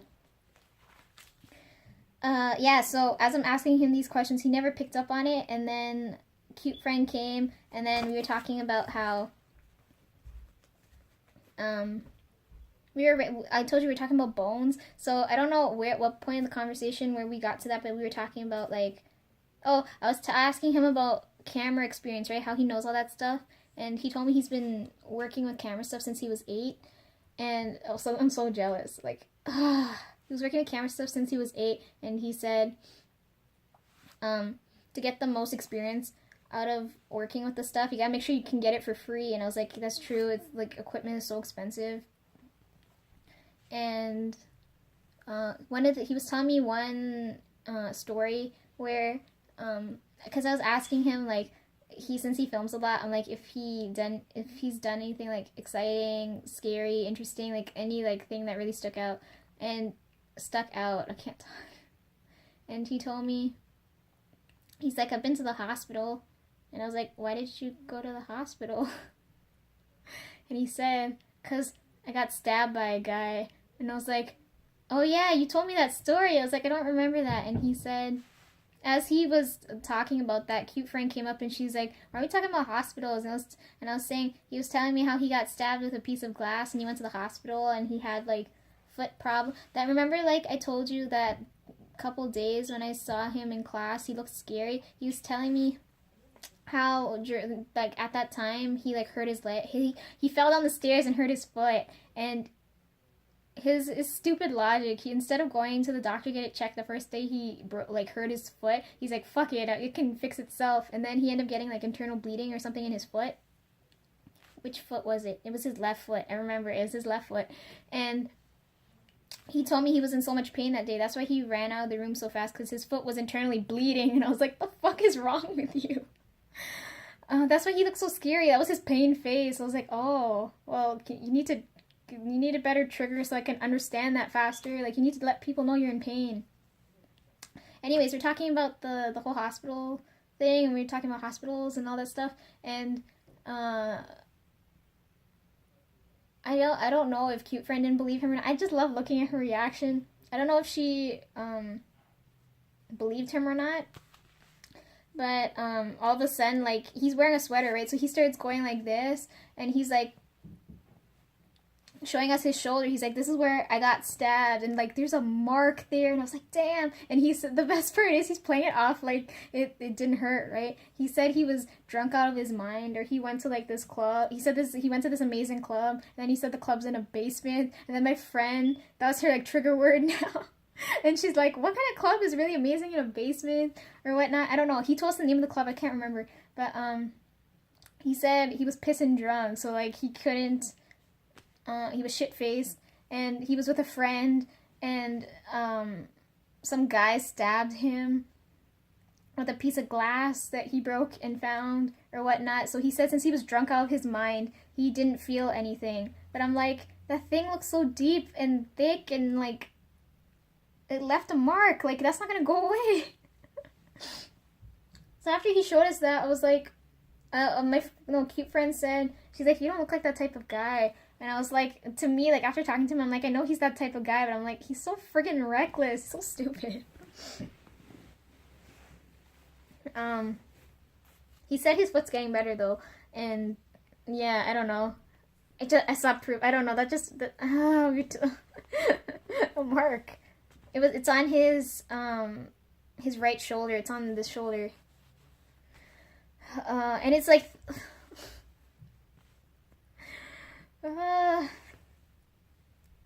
yeah, he never caught on. He's dense. So I know all this stuff now. And I was telling cute friend when I was with her yesterday, because everyone left, and I don't know why every time I talk about people they start showing up. So as I'm talking about him, because we thought he left before all of us from the studio, or not the studio, the lab, and the only reason we brought up hospitals is because I kept asking him like, you're always telling me you're going to the hospital. Why are you going to the hospital? Because I thought he like worked there, and then I realized like he's going there because he's in pain. But yeah, so he rushed out this time. He didn't have an excuse, and I'm with cute friend telling her all of this, and then we're like we just left the lab, and we're on the floor sitting on a couch. Not on the floor. We're on the we left the room and went to go on a couch. Oh, one of the things that I told you, watch guy fell asleep. He wasn't comfortable in my seat, so then he got up and left the room before director guy, and he went to go lie down on one of the couches. And I told director guy before he left, I told him,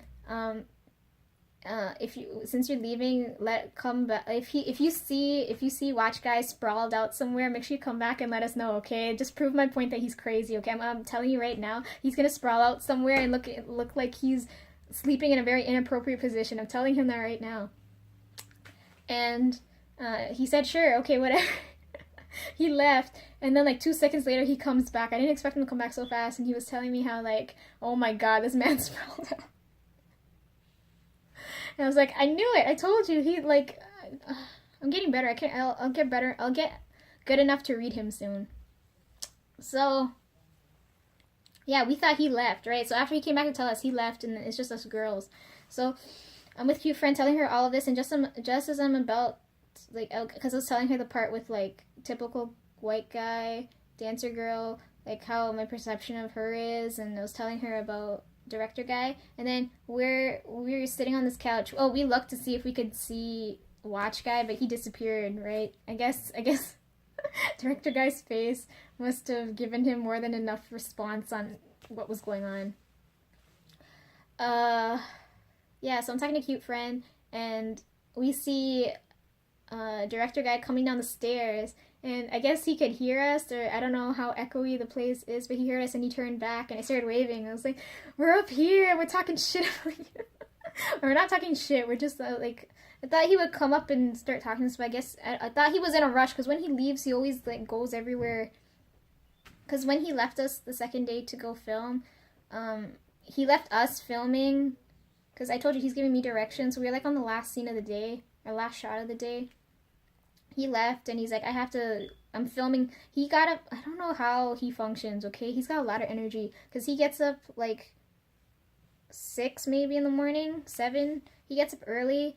He was there with me, like, one of the first people. We filmed through the whole day. It's, like, probably, like, 5, 6 now. He leaves our filming session to go to another one, and it's, like, another, like, hour away from his house. And then after that, I don't know what he does after that, but then he heads home, and I was like, damn, like, that's a lot. Yeah, so he saw us, ignored us, and he kept walking his way down the stairs, and eventually I finished my story, and then I head home and take the bus and whatnot. When I went to, because I told you typical white guy didn't show up for our law group thing, the first day we planned to meet, a power outage happened. I was like, what the freak is going on with the school? And it was during the strike, too, so I was like, people striking might have done it, but I don't know.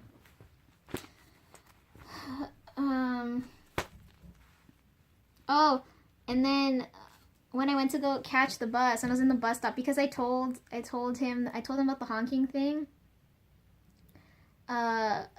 I told him, I'm like, every time I'm waiting by the bus stop, people are honking at me. Who's honking at me? Who are these people? So I don't know if he honked at me, because I know his dad comes and picks him up, or like he drives when he gets a car. But like when I was waiting at the bus stop, I got honked at, and I was like, stop driving so fast so I could see who's honking at me.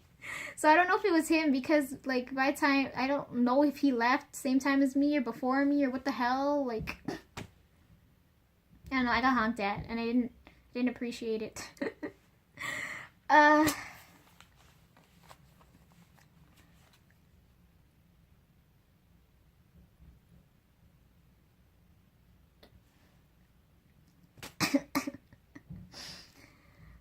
They make me so happy. I love being around them.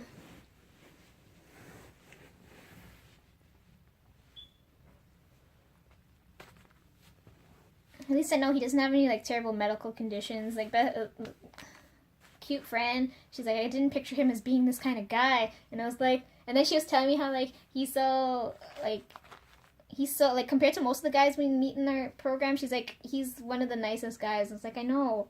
And then she's like, how come I didn't know he existed? And I'm like, because that's just how he is. Yeah, then I went home, and now it's today now. Anyways, I'm so glad we got our midterms done before the strike, because I had all those midterms to do. I got my mark back for the one that I was studying for on the train. I did moderately well. It's a high 70. I was aiming for an 80. At least 80 on the mark, but no.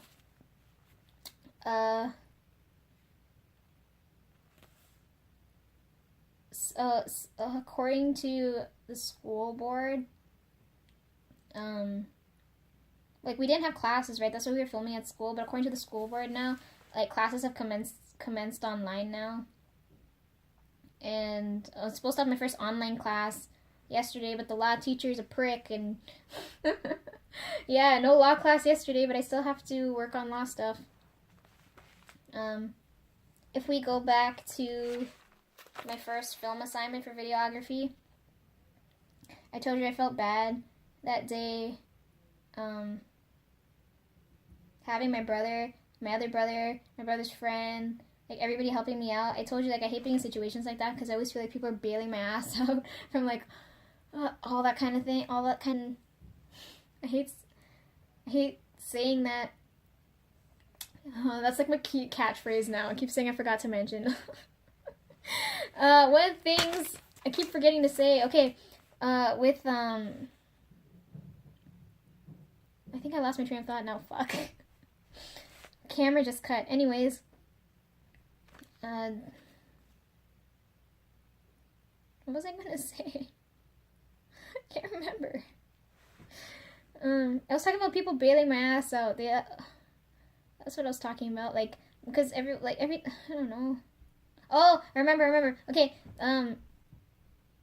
director friend, I was talking to him about camera stuff, right? And usually, if you're a director, you do, like, because I told you, like, film stuff, you got to work in a team, and he does a lot of roles on his own. So he's like the writer, so he writes the screenplays and the scripts and everything, and driving himself mad with that. And then he has to go film it, and he's producing it, so he's got to get the actors and everything. So he's doing a lot of the roles, right? And when I told you, I feel like people were bailing my ass out a lot. Like, I had the idea, but I didn't know what that like, the idea, like, included, I guess. Like, I knew, like, my idea was gonna, I don't know, like, I felt like he bailed my ass out, and, like, I feel like I'm indebted to him now.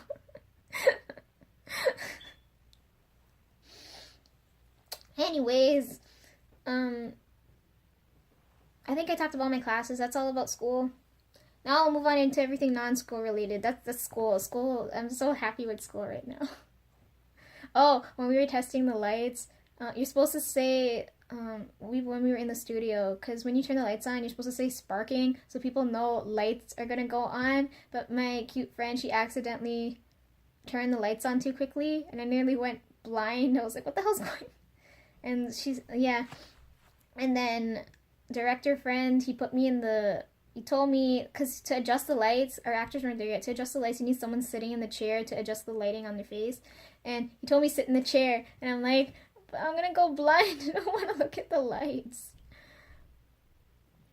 Well, not look at the, you know what I mean.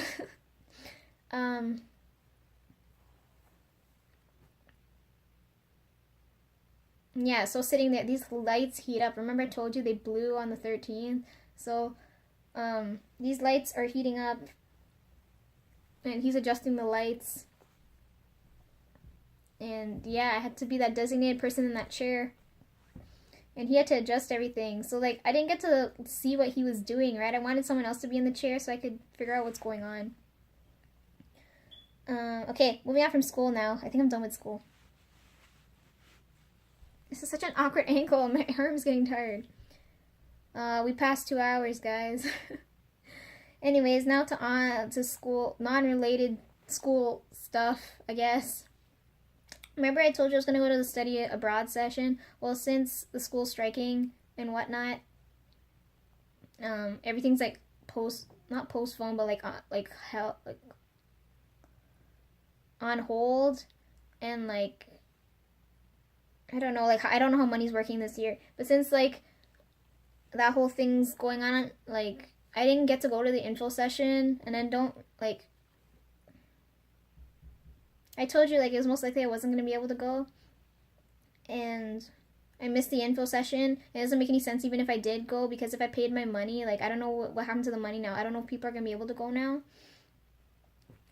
And I think it was, like, the beginning of October, I found out, like, I knew where my life was headed at the beginning of, before October 1st, and then I got some news, and my life derailed, and I'm still kind of, I don't know what I'm doing with life right now, like, after hearing, because I heard some news, and then I didn't believe it, and then I got a few other opinions, and they confirmed, like, that icky feeling, and now like, all my upset feelings, all my ugly feelings are gone now, but, like, I have to move on. Like, life is so like, my normal was so well, now I don't feel like I'm normal anymore. Anyways, that doesn't make any sense, but I heard some news, and now I'm getting over the upset feelings over it. That's all I'm gonna say for that. I'm sorry that I only tweet, like, once a month. There's so much going on. I didn't think I'd have time to film this video either, because I'm supposed to be working on all those assignments I told you about. I have to do, like, 3 of them, and they're due, like, beginning of November. Between November 2nd to 6th, I'm fucked, so I gotta go do all of that stuff. But I was like, I really want to film this video, because I wanted to talk to you guys. I missed you guys. Like, so much is happening. I've cried a lot. I've laughed a lot. Yeah, like,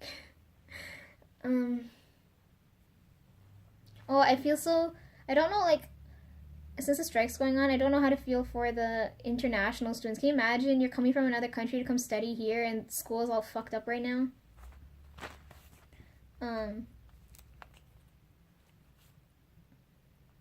another thing too, like, I hate having my phone on me, because I always have those irritating people, you know, those types of people that contact you through your phone, and they just bug the shit out of you. I hate those people.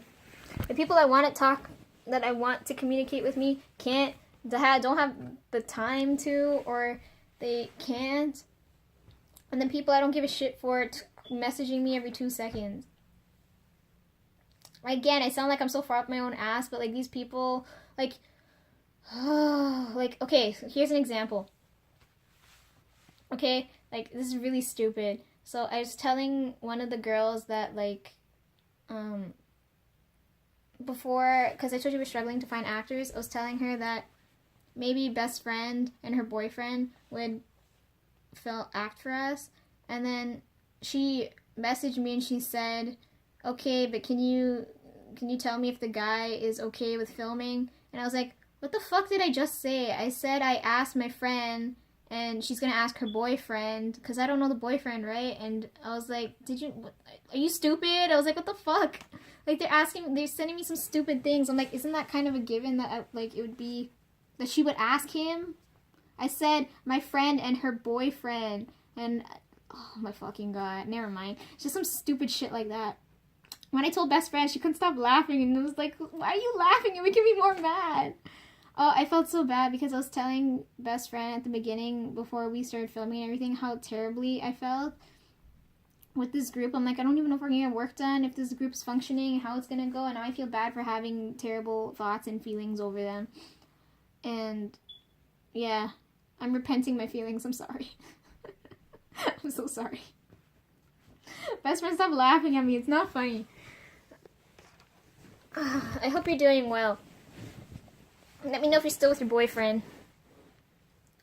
I don't want to meet him, okay? I've heard enough I heard enough from around the street what he's like. Okay, what are we talking about now? Okay, that's that kind of stuff.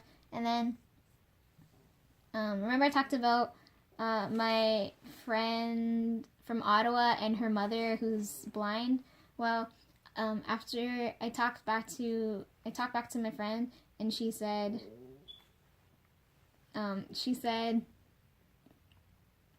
I didn't realize, like, I was Skyping her, and I didn't realize that her mom called her my mom called me, right? So I'm upstairs in my room, and then my mom called me, and I went downstairs, so I told her, like, I'll be right back. I went to go see my mom, and then I didn't know when I came back to talk to her, she was in the middle of a phone conversation with her mom, and then her mom's like, hey, is that Felicia? What's going on? It's been so long, and, like, as she was on the phone, I'm like, oh, she sounds, like...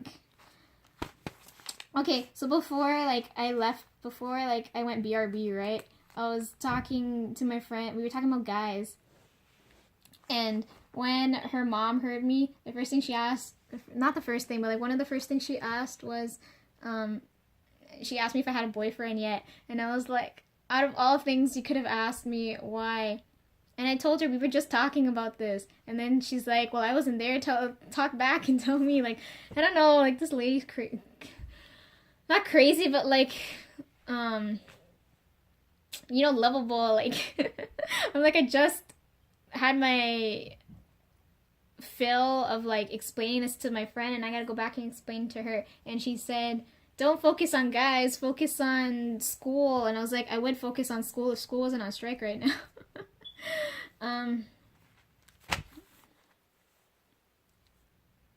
Yeah, so... she said don't be like her crazy daughter and chase after guys. She's like, I like that you don't do that. And I was like,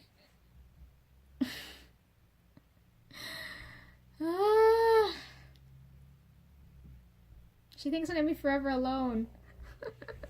I'm not gonna be forever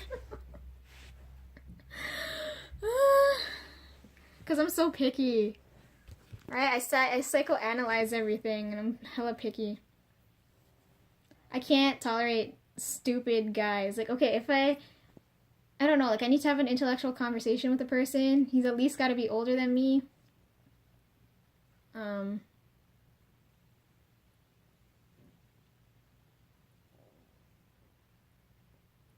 don't know what else to say. But, like, I don't like dumb people, okay? I can't be around dumb people and negative people, okay? That's two things I can't be around.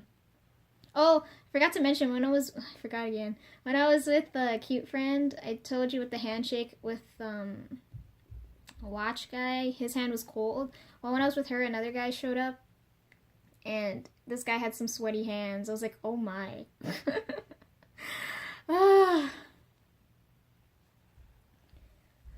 Anyways, yeah, she thinks I'm gonna be forever alone.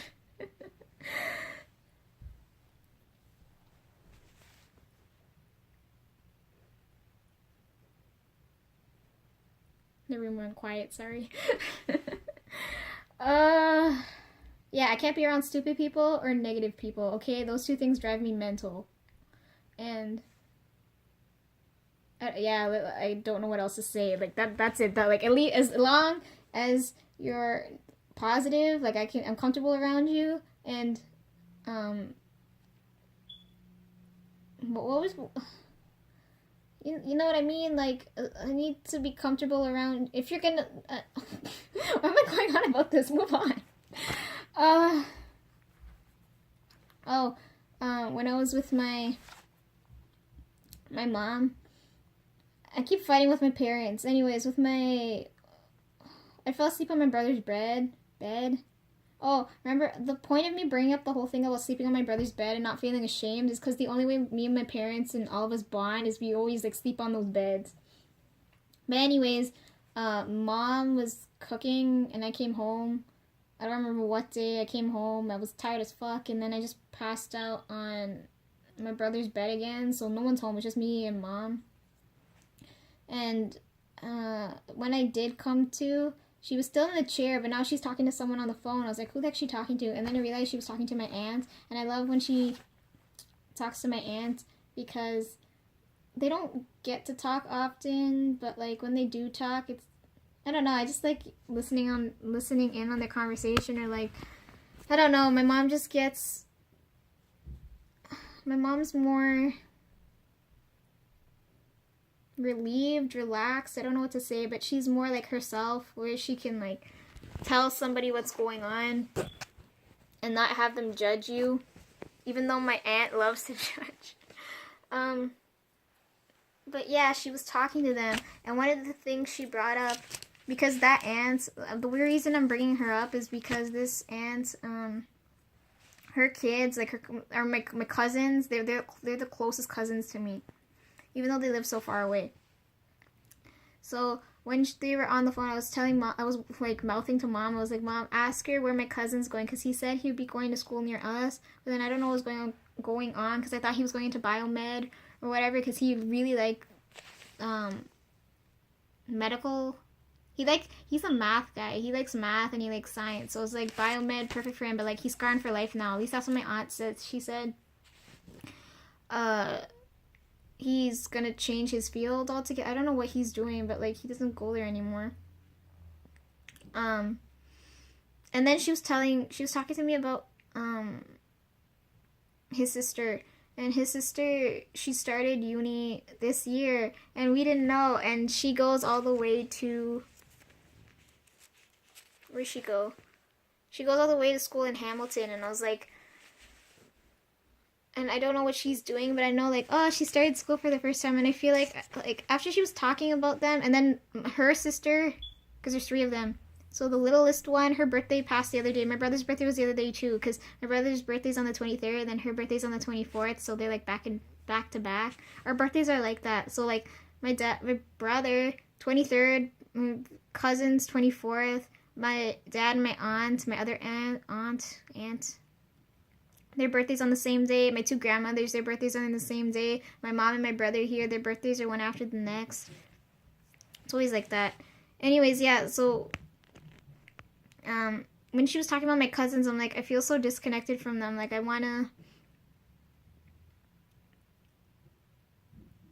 just want to hang with them, talk. Like, it's been so long. Like, I don't know what's going on, and it'd be nice to be around family, because I want to hear my cousin's stories. He always likes to run his mouth.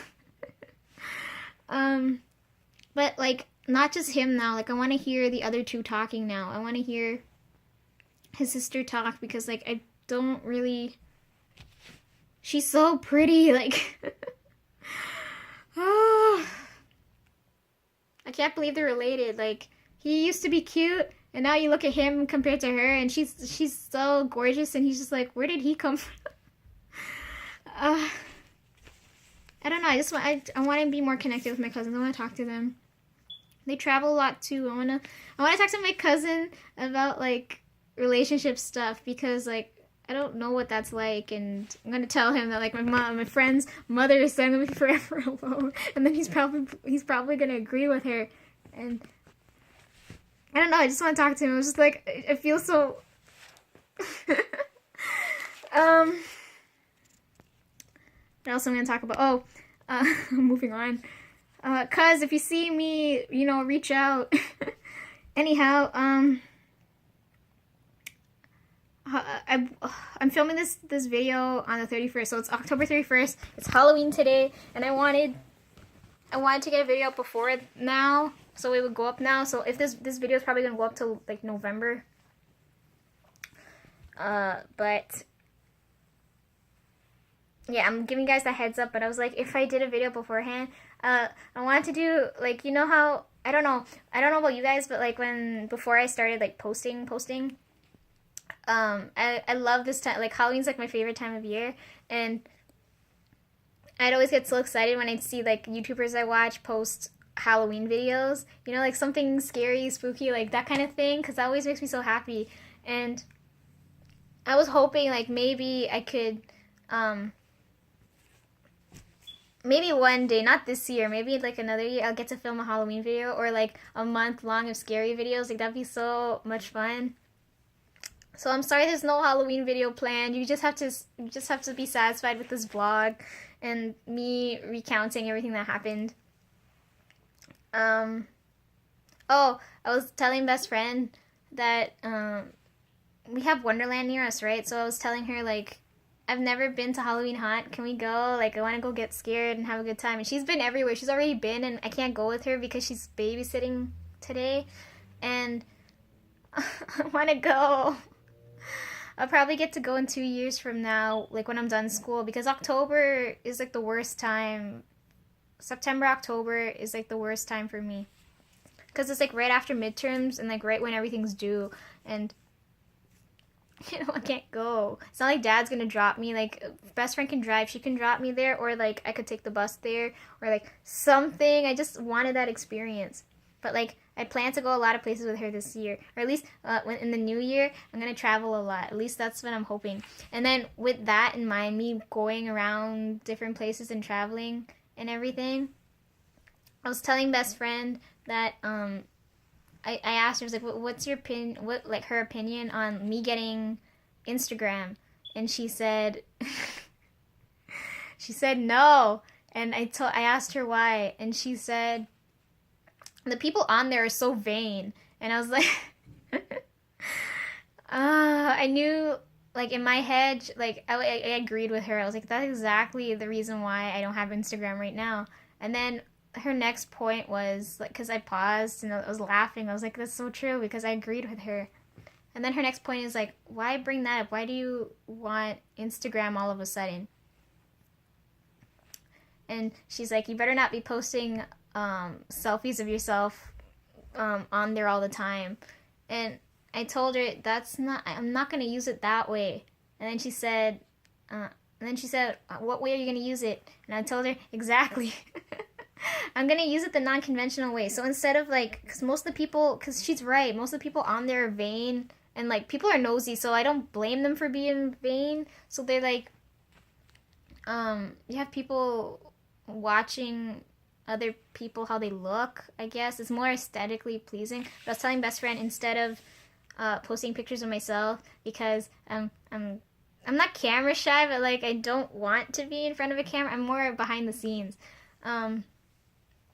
I told her I'd be posting photos of, like, since the strike's going on, do you guys want photos of the school? Because it's empty, so I could take pictures of the school, I could take pictures of my tree, I could take pictures if we go to Halloween Haunt, different places. I could go back downtown, take some photos, and put it up, and then you guys can see things from my perspective. And then she said, okay, if I'm doing it that way, she said, sure, you can make Instagram. I don't know if I'll get time to actually take the photos and whatnot, but if I get Instagram, that's what's gonna be up there. So I don't know. Do you guys like is that a good enough idea? Because I feel like I need more social media. Like, I'm non-existent still. Anyways, so I'm considering Instagram. Oh,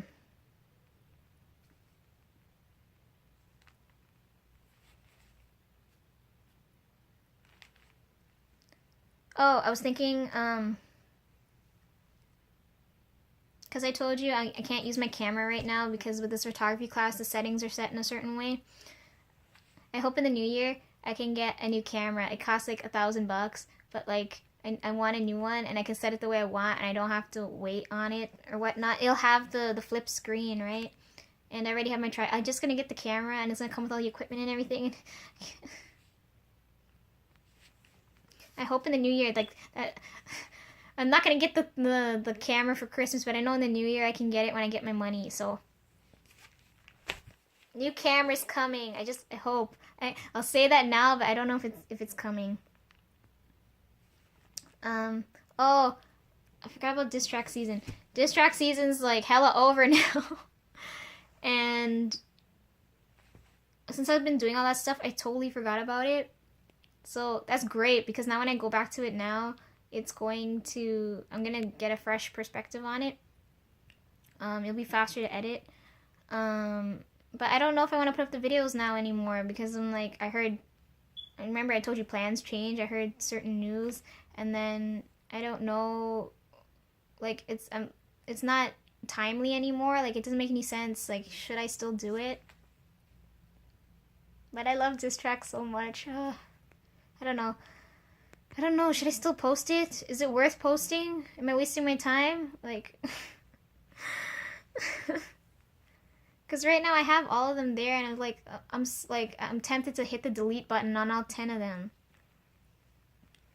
But I don't know. It hurts so much. Okay, then we'll move on. Okay, we'll move on to my.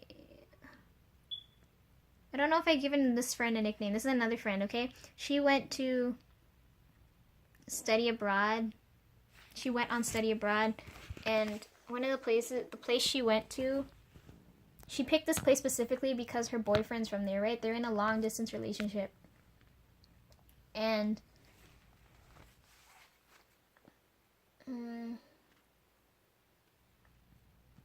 we were talking about a lot of serious stuff. So I noticed that she's very negative now.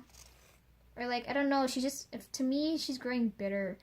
I didn't want to tell her that, like she's lost spirit. Like, I know, because I know her situation here is so shit. And then when she went over there, she experienced like a fairy tale. And then when you come back, you know what I mean? Like, this is reality. You go over there and experience a fairy tale, and then you come back to reality, and you're like, why the fuck? I want to go back over there, right?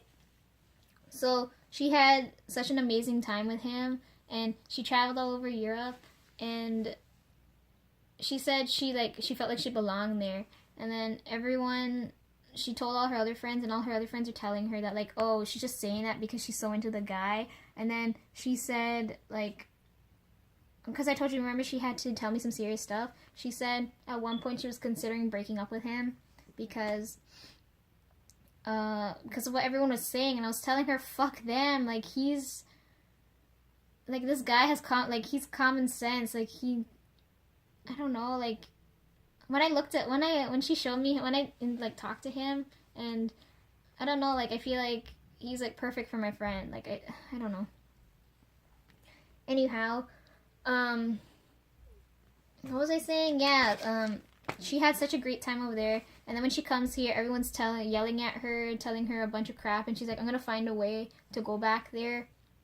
I don't know if she's gonna, like, she's so miserable right now because she doesn't have a means of going back there right now. She's like, it makes no sense for her to go back.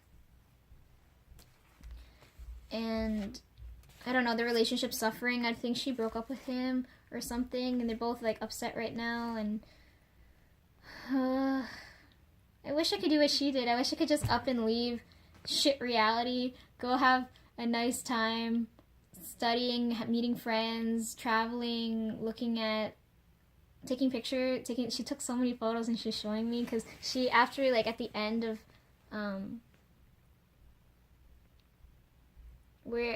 the, like, when study abroad was over, she traveled to the other, since it's right in Europe, she traveled to all the other countries nearby, and she took photos and showed me, and she was still happy in those photos, and her boyfriend took some of the photos. And yeah, like, I don't know, like, I wish I could do what she did, because after she came back, like, you come back to reality and you're like, this sucks.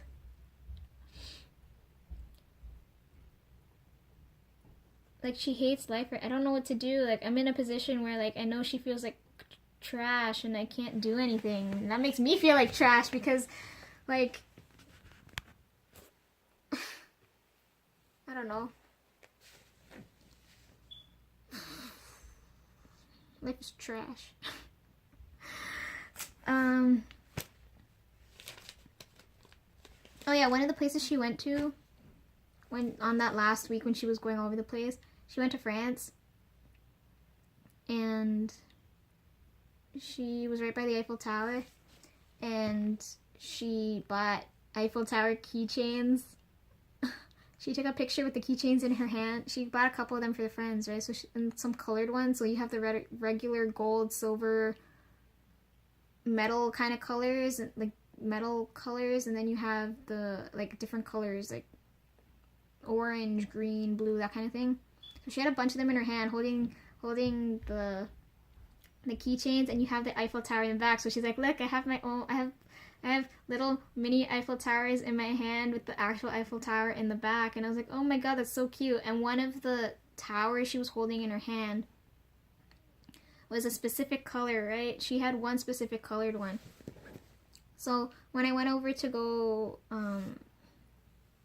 hang out with her, she told me to take my pick from the Eiffel Tower she had. And the one I picked was that colored one because that one reminds me of her just because of the color. Like, I don't know. So, I don't know, it made me happy. She brought me back a souvenir. I didn't think she'd bring me back anything. And I took it and I put it on the tree. So if she comes and sees it, she'll know. Everyone, like, because you know the tree has so many colorful things. I picked that one color, that specific color, because I know it's her favorite. And I know I'd remember that I got it from her. So it's on the tree now. I have my old mini Eiffel Tower from France. It's so cute. She told me how she had so much fun over there. I wish I had fun. Oh, one of the things when I met up with her, we were in her room, and oh, she didn't get to show me the clothes she brought back because we were running out of time. We live so far away from each other. But one of the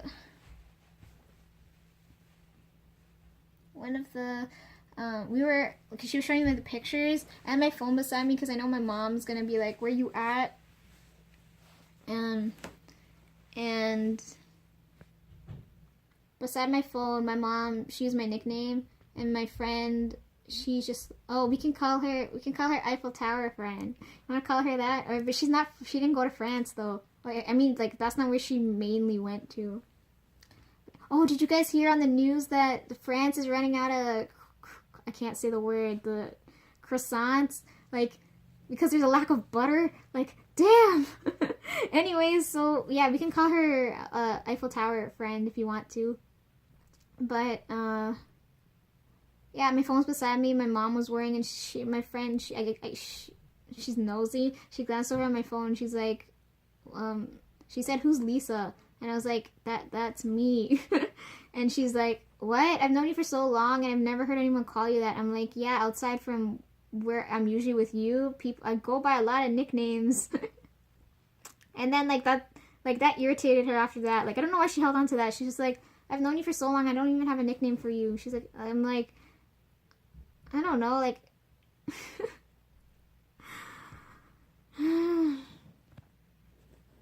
she's probably thinking up one while we speak right now.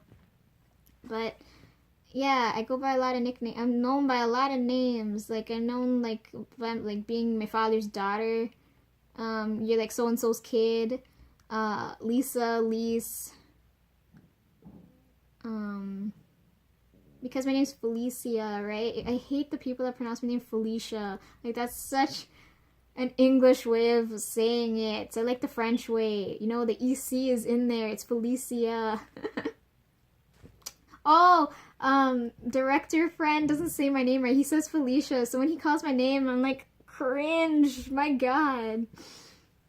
I had a lot of fun with them anyways, but he doesn't call my name often. Anyways, but, like, I go by a lot of nicknames. And, mainly I go by Lisa, Lise, Lily, that kind of thing. I go by, like, those. I don't know why I go by those types of names. So when my friend saw Lisa, she's like, it threw her off. She's like, what? I don't know. Oh my gosh, it's been 2.5 hours. Okay. Yeah, I told you I'm fighting with my parents. Not fighting, like, we're disagreeing a lot. It's mainly with my dad. So I was telling cute friend and director friend about my Eiffel Tower friend. She knows my family situation, but, like, them two, like, I was like, because I was so upset and I had no one to talk to about it. Like, I was telling them, like, slowly. And then my cute friend, I know she was done. She was like, your parents sound so scary. I don't want to hear anymore. And I was like, this is why. See, like, if I start, like, opening, I have to be careful who I open up to, because it's the other person's choice whether they want to know or not. So when she told me that, I was like, okay, I gotta hold it in again. But, I cried over it already. I don't know why I cried over it. I was like, they're making me feel awful over something I can't control, over certain, like, I don't know.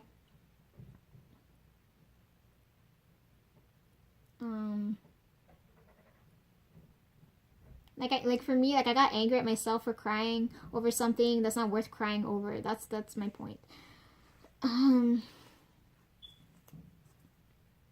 like, if I compare my dad to my grandmother, you know the one I told you that, like, without, if she wasn't here, I wouldn't have gotten to the program I'm in now? Like, I don't, like, that's the only time I ever saw her in such a positive light, but, like,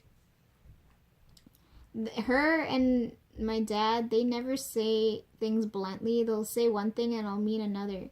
So, I hate when my grandmother talks to my mom because she's always calling my mom fat indirectly, okay? So she'll be like, if my mom said, oh, if she's telling my grandmother, like, oh, she took my brother to school because she can walk him, my grandmother's gonna be like, good, you got some exercise. You know what I mean? Like, something underhanded like that, like, the fuck is wrong with you? Like, and then when you tell her that, because I remember, like, she was doing that when she came over, she was saying some shit like that, and I told her, grandma, that's not okay, like, you can't, no. And then she got so offended, and then she turned it back on me like it was my fault. And I don't know how she feels now, but, like, to me, I'm like, why do you have to be so underhanded about it? If you think my mom's fat, just come out and fucking say it. Like, don't tell her that, like, she needs to go exercise, or, like, oh, like, it's good for you that you went out, or some shit. Like, you know what I mean? Like, crap like that. And my dad does the same thing. Remember I told you they don't say anything bluntly, and that pisses me off to no end. So, like, the fuck's wrong with people? Just say what's on your mind. Like, having to read the undertones, like, read between the lines is fucking annoying. You're lucky I have the brain power to, like, comprehend what's going on. So my dad started saying a lot of shit like that too recently, and pissing me off to no fucking end. I was telling Cute Friend that after we were done filming on the second day with Watch Guy and Pretty Haired Friend, I called my mom and I told her, I'm done. Do I take the bus? And she told me Dad's on his way driving past. And she said, call him. She's like, hurry before he goes home. I called Dad. I'm on the third floor. I'm on the stairs. I told you I shouldn't be on the stairs. I'm on the stairs. And I called Dad, and he's like, I'll be here in 2 minutes. And I have to run all the way from school to past the construction zone because they're building a new building, so I have to go around. And I have to pass the parking lot, and then I have to reach where he dropped me off before. So he said 2 minutes, and I ran, and he was about to drive away without me, and I was like, the fuck is wrong with you? Like, I'm your fucking kid. Who's more important than fucking me? You know what I mean? Like, he put work, the lowlifes in before me. Like, I feel fucking disowned. I don't know how my mom put up with that shit for so long. Like, we're not a top priority. He put us for last. So when I was telling Cute Friend that, she's like, your father sounds horrible. And I was like, to me, I don't know how to explain it. Like,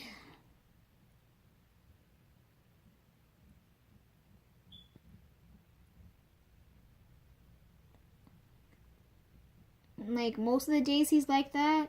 And then some days it's like my dad and my mom could be my best friends. Like, I don't know how to explain. It feels so fucking bipolar. Like, that's how to explain it. Like, my dad told me to. He said if I waited even one more second for you, I would have gone home. And in my head, I'm so fucking stupid. In the moment, I ran for it and I wanted to get a ride home. But, like, thinking about it now, I was like, fuck you. I should have just let you drive home and I could have taken the bus and gone somewhere else. I don't have to. Why the fuck do I have to go? I don't even consider the place a home. This is just a fucking house. My room's a fucking four-walled prison. Anyhow, this is just a house. My room's a prison cell. Yeah, thinking about it now, because it made me so angry. I was like, I didn't have to fucking go there. I could have taken the bus and gone any fucking where else. I could have gone downtown to maybe, like, a comedy club, or, like, go out for a drink and have fun. Well, I didn't have money on me, but you know what I mean? I could have gone any fucking where else. And it was, like, dark, too. It's, like, what, 8 o'clock at night? I shouldn't have waited for him. I should have been like, fuck you and go. But But my dad, like, I don't know. Same thing with my mom. Like, I got angry with my mom, upset with my mom, because, like, my mom, at least she half understands, but, like, with my dad, he doesn't take so fucking long to understand, but, like, I got mad with my mom, and now, like, I'm okay with it now after talking to her, because, but I don't like it. It's like a 360. It's like you go from, like, really negative to really positive. I'm like, are you guys fucking bipolar now? Like, what the fuck's going on? And,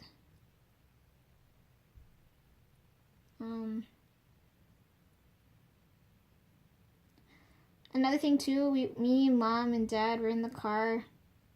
They dragged me to the fucking store, I was in the middle of doing an assignment. I was in the middle of doing something, right? I was on my laptop doing something. I had Word open. And, my mom, I told you my mom can't go anywhere, and she doesn't like being, like, my dad's of no help whatsoever other than drive us fucking there. And my mom's like, the others don't want to go, and they're probably going to be useless, like your father. They get that from your father. I need you to come with me. And I was like, you're a fucking adult. Go by your fucking self. You're just going to go pick up some medication. Like, what the frig? And, like, I didn't tell her that, but that was in my head, right? And then as soon as I saw dad walk past her with mom there, I was like, okay, she needs me now. I gotta go. I have to go. So, I barely had time to get ready, right? Because I told you, like, if I don't go out the door, he'll probably leave me. So, to my brother's birthday, it passed, and he didn't give him any presents. We don't celebrate birthdays or anything here. Like, my dad's such a fucking prick. And, if I was my brother, I would hold that against him. Like, you didn't even give me a fucking cake. You know what I mean? Like, to me, without at least, if you're not gonna celebrate, at least get me a fucking cake or something. But yeah, I didn't have time to get ready, so, and I don't have shoes. I need to go shoe shop. I need to go get clothes, like, I have to go shopping. And, best friend, we gotta go shopping, okay? Yeah, I didn't have time to get ready, so, like, it's, like, right down the street, right? We're going to the drugstore, we're going to Shoppers, and, my mom said it was cold that day, so I was like, I had socks on, and I was like, I had socks on, and, usually when I head out the door that's, like, close by, I just put on my mom's, I don't have shoes, so I put on my mom's slippers and then run around the place. But since it was cold, I had socks on, so my mom said, here, wear my boots. But I'm like, Mom, it makes no sense to wear boots because it's not snowing or whatnot, so I was wearing her boots. And, I didn't have time to change, so I, like, half-dressed, so I look like I'm half homeless. And, yeah, I look like a mess, right? I don't even know if I colored my lips or anything, but, like, I don't know what was I don't remember, it was just a fucked up night. And on our ride back when we're coming home, like, my dad, like, derailed the freaking situation, like, derailed the conversation. And, like, all of us, I don't know where this fucking came from. This came out of nowhere. He said, I think it's because he saw some lowlifes. Okay. This is a stupid fight to have. So, we're in the car, we're on our way home, we're like 2 minutes away from home in the car, and all of a sudden, he derails the conversation and brings up, like, oh, you dress clumsily. That's his words, okay? He said clumsy, okay? He said you dress clumsily. And I took it as, like, I dressed, like, I know I'm ugly, stop, like, emphasizing it. And then my mom got so offended, she's like, what do you mean, what's wrong with our kid? And he's trying to prove his point, and in my head, I'm like, shut the fuck up, shut the fuck up, shut the fuck up. Why, like, I'm in a freaking enclosed vehicle with a fucking prick who has no,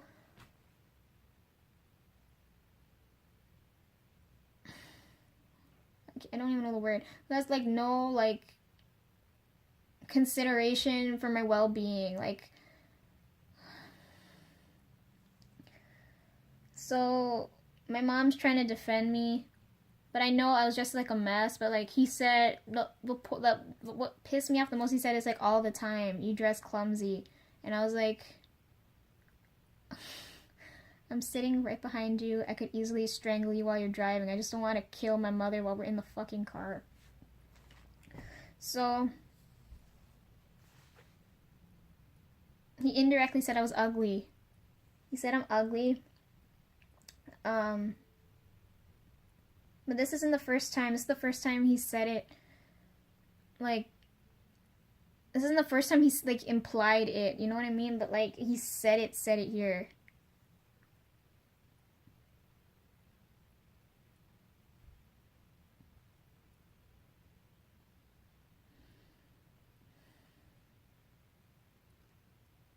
And I think it's because he saw lowlifes. He's like, you don't dress like them other girls. And it's like, are you even a girl? And I was like,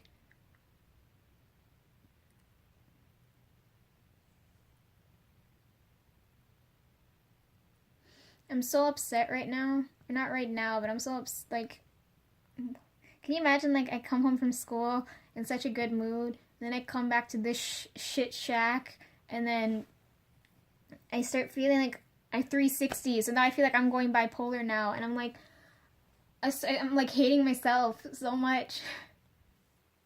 Because, like, I hope I don't inherit that fucking jackass gene from him, because it's like, it's like, I don't know, the way he acts, I like, that's like one of my biggest fears. I'm like, when I'm among, like, when I was with cuss friend and sewing friend, when I was in that low life situation, I'm like, do I exhibit behavior like that? Because, like, that's my biggest fear. I don't want to ever be like that.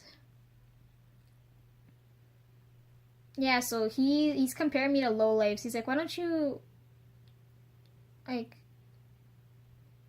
I'm disowned as a kid. He's like, oh, my kids are ugly and stupid and every other shit. He's always comparing me to, like, the stupidest people. I'm like, at least I have an education and I'm not hoeing around and all that fucking crap.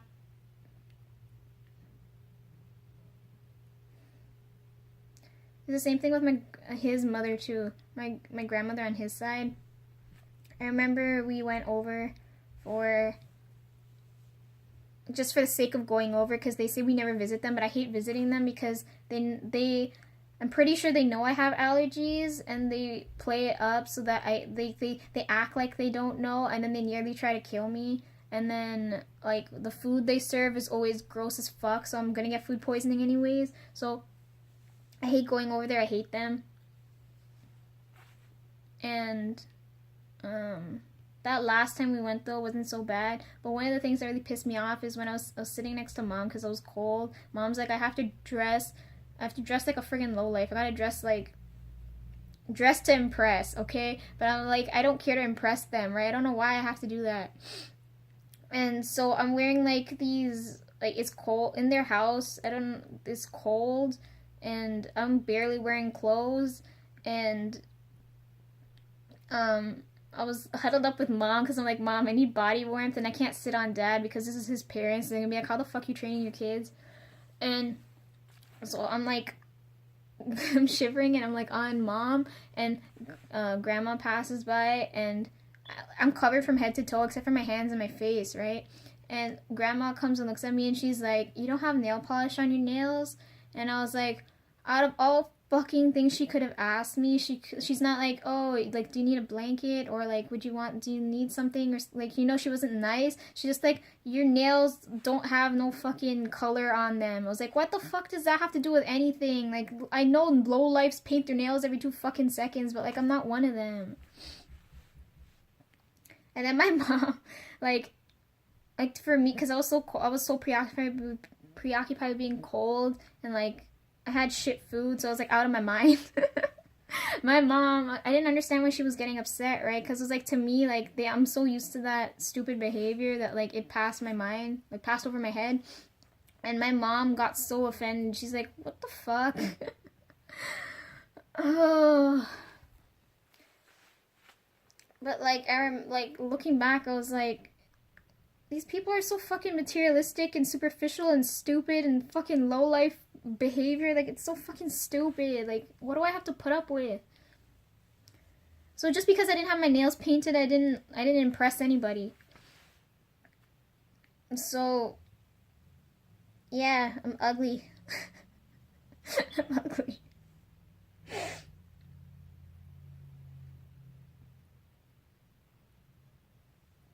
I don't think I have to cry on that anymore. But when you hear something like that all the time, you start to believe the lie. So since I'm among lowlifes most of the time, that's all I hear. You're ugly. They say my name wrong.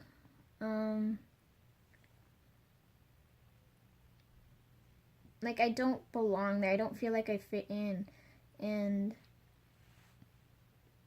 when I get to somewhere like school, where I'm among like normal people with common sense that haven't been mentally abused the fuck out of, and they tell me I'm pretty, or like they like my nails without polish or whatever, like, I don't believe them because I've been drilled, yelled at for at least 10 to 13 years now over this crap. And when they tell me that, I can't believe them, because when I start to feel I don't want to, I'm already broken. Why would I build I'm already like here. Why would I bring myself back up here, starting to believe you guys, and then have to go back to lowlifes who drag me back down here? I'd rather stay at the bottom. So I'm not gonna cry, I promise. It's not worth crying over. It's just a bunch of bullshit I have to deal with.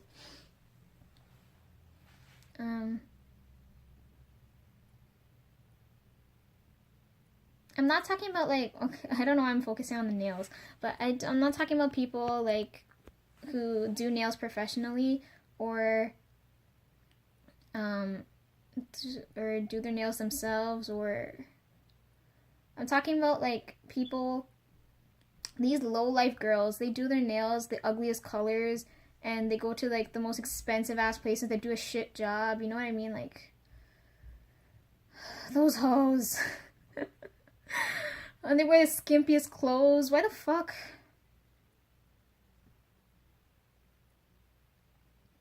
Like, for me, if I'm gonna do my nails, I'm gonna do them myself. Okay, Mom. Food's done. I don't know. Just fuck me. I don't know. Like, I knew my one friend. She does her nails every week, but she does them neat, nice, well, like, they look beautiful. Like, it makes sense for her to do them every week. But when you see these assholes, these lowlifes, you see that their nails are like the ugliest shit color. They're just putting it for the sake of putting color on their nails. And then if you, depending on the nail polish, like, your nails deteriorate, right? So I have sensitive nails too, so I don't know. I don't want to deal with that shit where I have to repair my nails every 2 seconds. Fuck that. Like, my nails, look, you see I got my claws back again? My nails grow back so quickly. And I hate having nails anyways because I can't use my hands. It's so hard to write, operate a camera. I can't, because my grip, right? Like, I don't know.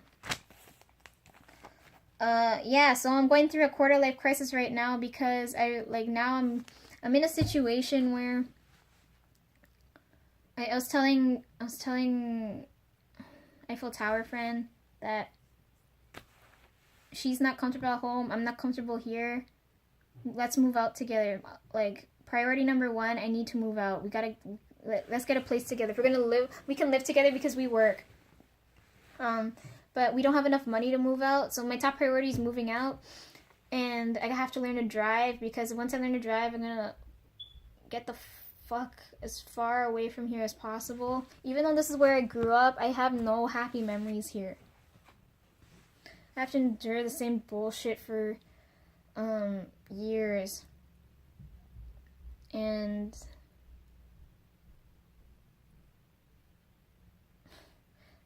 oh my god, there's like 2 things I want to tell you right now that I can't because they're so disgusting. If I can't admit it to someone face to face, I can't admit to this on camera, so.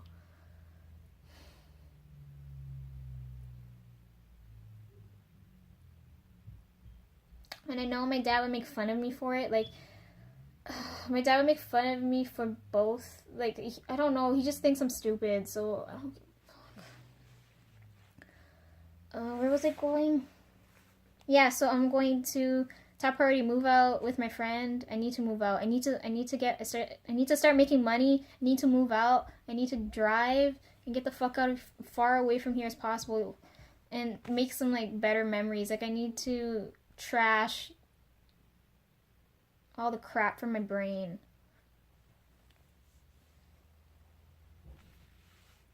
I remember when I was in high school, one of the girls asked me, we were in a group, they asked me if I was an only child. I felt so many negative things then because I understood why she asked that question. And then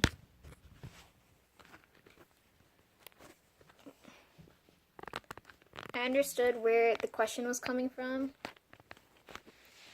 And then since there's so many people there, I didn't want to give a long-winded answer, so I wanted to tell her yes. Or I wanted to tell her I'm an orphan. If you want to take it that far.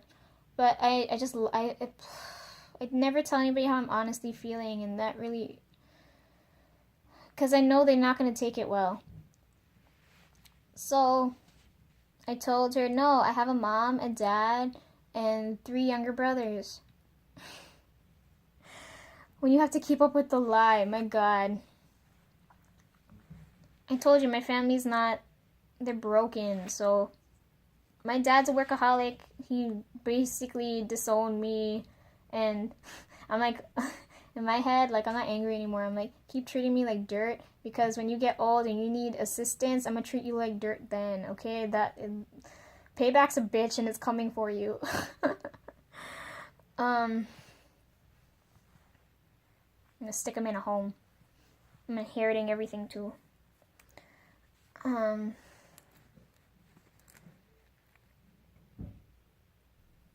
was I talking about?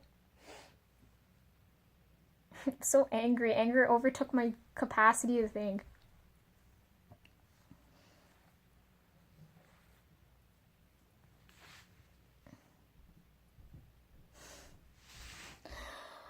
What is wrong with me? I hope, like, when I do the DNA thing, that, I was talking about the girl. Yeah, when I told her that, I was like, I hate keeping up with such a lie, because I wish I could tell her, no, I'm a fucking orphan, because that's how I feel right now. I've survived this long on my own, and then Dad's gonna come back. I bet you think, Dad, if he watches this, he'll come back and say, he'll argue back with me and said, oh, I gave you a house and clothes and food, and I'm gonna be like, you only gave me the basics. You didn't give me anything to actually help me in life. Like, you never helped me get my passport. You didn't help me get a job. You didn't help me teach me how to drive. You didn't help me in my way in life. You didn't give me money. Like, the fuck's wrong with you? Like my brother's birthday passed and he didn't give him anything. He didn't give him squat. And I was like, at least you could have given him a shirt or fucking something. Like, the fuck is wrong with you? So yeah, my dad treats us like dirt, and where am I going with this? I forgot again. I can't remember. Why did it go away? Oh, yeah, so yeah, I wish I could tell people, like, oh, I'm an orphan, and not have people look at me funny, because that's how I feel. I have a big ass family, and we're disconnected. And then I was talking about, like, the DNA test thing. I hope when my nose. Oh, I told director friend that I have allergies to dust. He's like, how do you survive? I sneezed that day too. Anyways, yeah, I'm hoping that when I do the DNA test, I'm hoping when I do the DNA test, the relatives I meet on my dad's side aren't lowlifes like him. I know the lowlife gene runs through me, but I hope, like, I don't exhibit it. Like, I hope it doesn't become active, you know what I mean?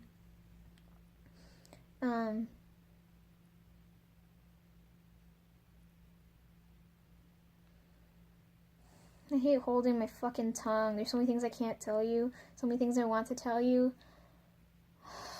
Life fucking sucks. Anyways, yeah, so I said I'm going through a quarter life crisis.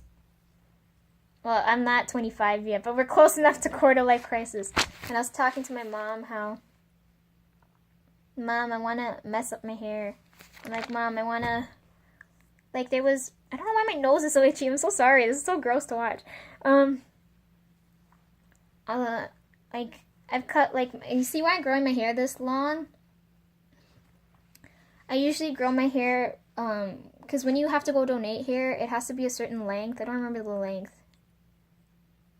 I don't remember. 30 centimeters? It's as long as a ruler, I think. You have to grow your hair that, if it's virgin hair, you have to cut it up from that. You have to braid it, cut it from there, and then donate it, right? So that's why I usually grow my hair that long. Because I'm like, it's usually going to help somebody. But this year, like, that's why my hair is virgin hair. So, this year, I was telling my mom, I was like, I want to mess up my hair. Like, I actually want to dye it and fuck with my hair. My mom said, if you're ready, go ahead. But I know my dad would be against it, but I was like, fuck him. I can do what I want. It's my body. Like, there was, I remember high school, because I know, like, when I cut my hair, my grandmother always flips, right? Like, on my mom's side. Both of them are messed up. They have some old ass, backwards ass way of thinking. But, like, I remember high school, because remember I told you 2014 was the worst year of my life, and it mainly, I didn't get to finish, but, like, with 2014, because I didn't, I graduated, but I didn't,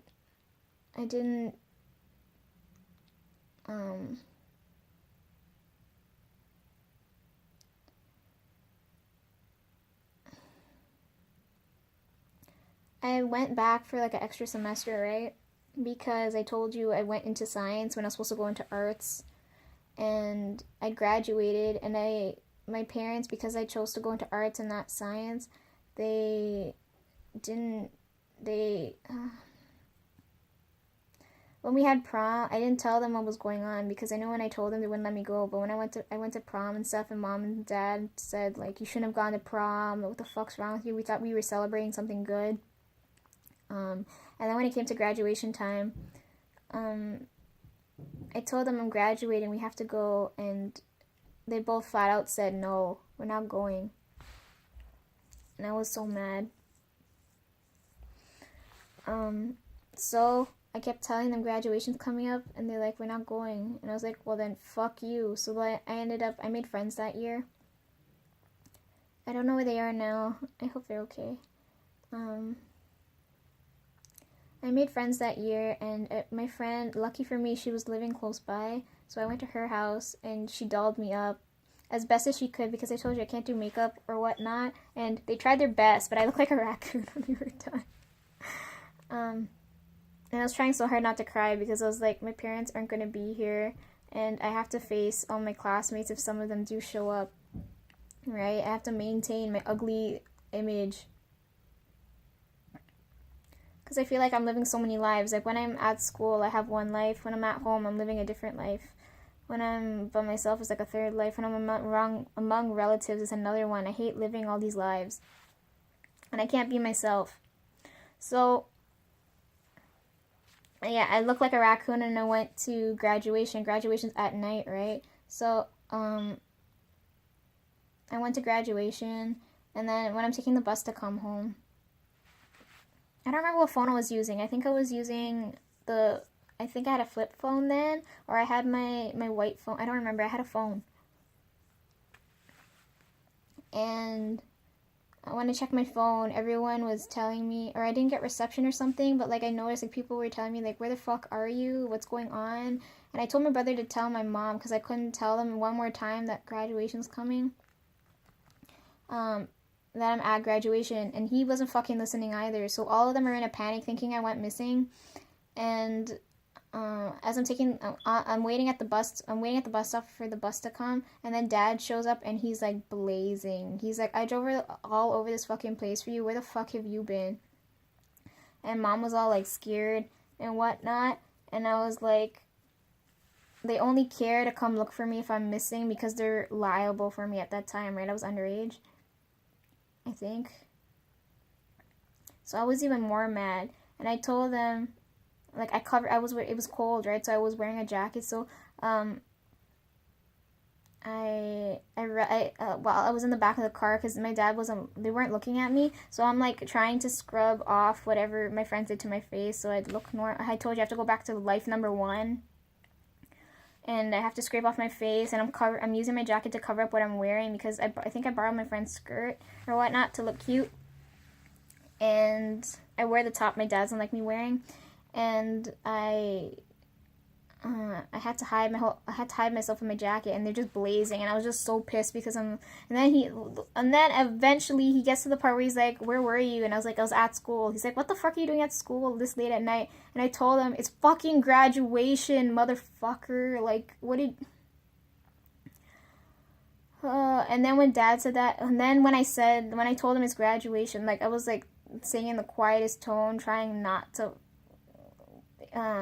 escalate the situation, he said, "Why didn't you tell us?" And I was like, "'Cause you're fucking deaf, motherfucker." Like, oh my god, I was getting, like, he's one of those stupid people. You see, he said the same stupid shit. Like, I'm like, you people don't fucking listen. And I kept telling, I was like, "I did tell you." And he's like, "You didn't tell me shit." And I was like, I was so mad. I was getting to the point where I was like, "Stop the car and let me out." Like, fuck, I'm not going with you anywhere. When I got home that night, I don't remember what happened. I just remember they were so angry, and I was like, "You have no right to be. Like, if I went missing, you're just scared that, like, fuck me."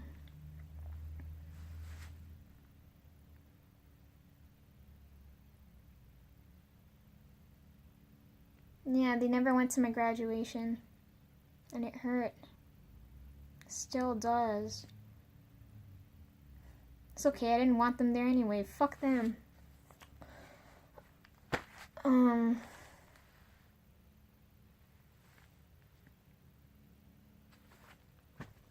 What else were we talking about? I don't remember. What were we talking about before 2014?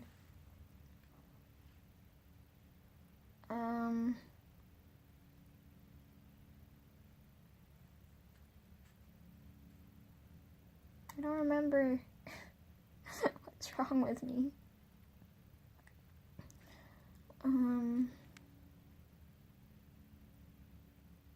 I don't know. Like, I'm holding a lot of things against my parents right now, and I need to get out of here. Like, I wouldn't tell you guys that unless I needed help, and you know I'm not the type of person to reach out for help if I couldn't do it on my own. But I need help. Like, I need to get out of here. And I knew at that time when I was choosing universities, I had the choice of staying here or going to Ottawa, right? And I knew at the time choosing to go to Ottawa would have been wrong, right? Because I would have been running away, right? And now, I know my choice now. I'm choosing to leave. It's not running away if you're choosing to leave, okay?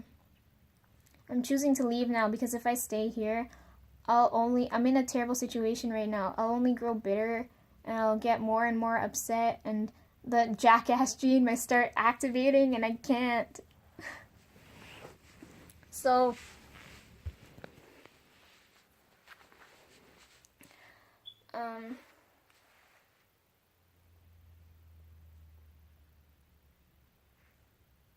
I don't know what to say from there.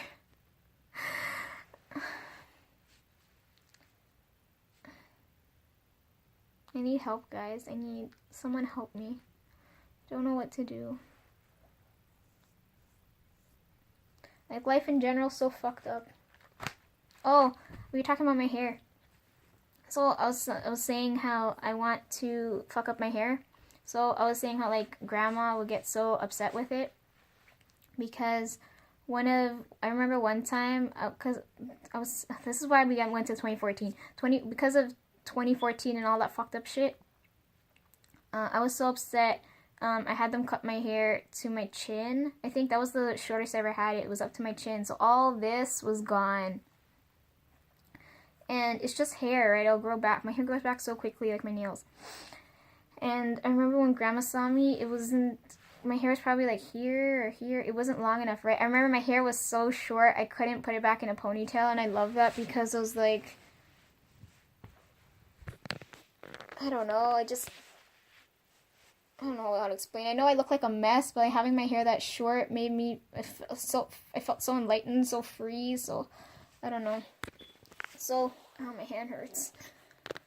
I hurt my wrist again.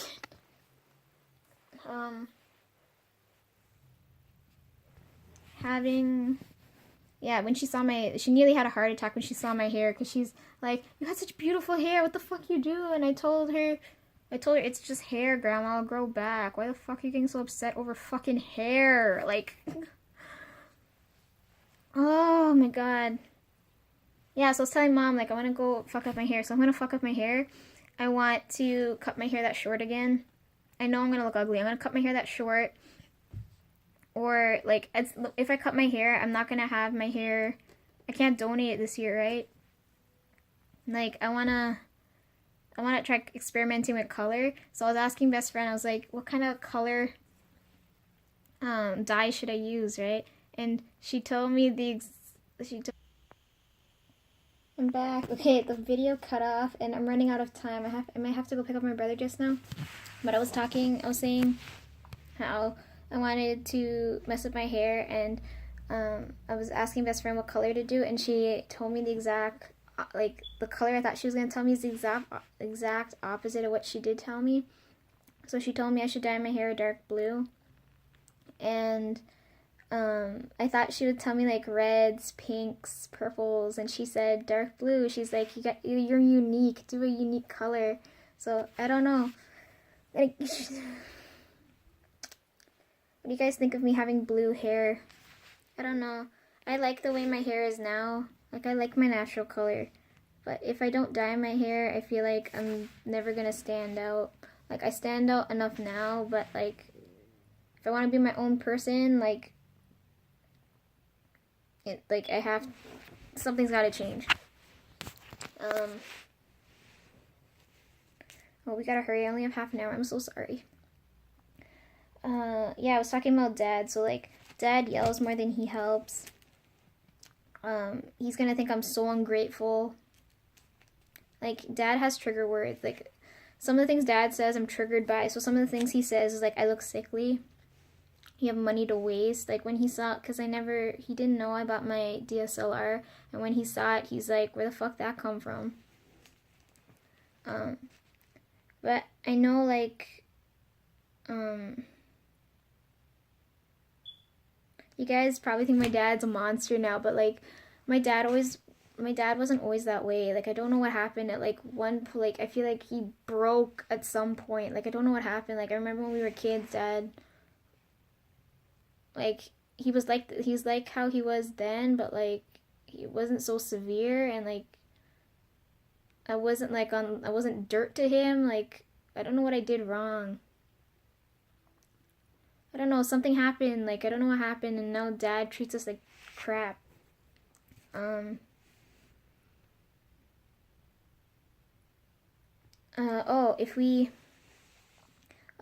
forgot to talk about my Ottawa friend. I know I haven't put up any profile pictures. I told you I don't like taking pictures of myself because of all that crap I have to go through. And when I met her, she used to draw.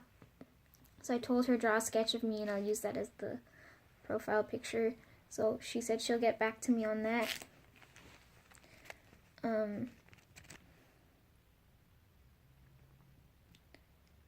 Yeah, I think that's all I need to, like sidetrack from my dad, but like, yeah, you guys, my parents aren't, like, if they were complete monsters, I wouldn't be the way I am now, right? I'm lucky I had enough common sense to understand the difference. Can you imagine, like, if my dad was really a lowlife, I would have ended up like one of them. But like, I don't know. Let's drop the subject now. Yeah. let's move on to something less dark, less upsetting. Let's move away from reality now. I told you guys about the drama. There's other dramas out right now, but I haven't had time to watch them. I'm waiting on. Are you guys keeping up with Telltale? Have you seen the second season? Can't wait for episode 3, because we just saw. Oh, it's getting so good. If you've seen the first season and now you're watching the second second season is so much better. Okay, if you guys haven't watched it, I'm gonna spoil it, so plug your ears now. But like, I think they're gonna bring back the Riddler. I hope they do. I don't know what they're gonna do. Oh, so excited. I don't know when that's gonna come out. It always comes out at like the beginning. Oh, you can unplug your ears now. I think the new episodes always take like a month to do, so I'm hoping like then it doesn't take them over a month, but like it might come out soon. I can't wait. And then Lay dropped another song. I talked about how he dropped a song before, and then he dropped Sheep. I want to react to that one, but I don't think I will. I don't think I can, or it's gonna make any sense for me to. But like, oh, I love that song.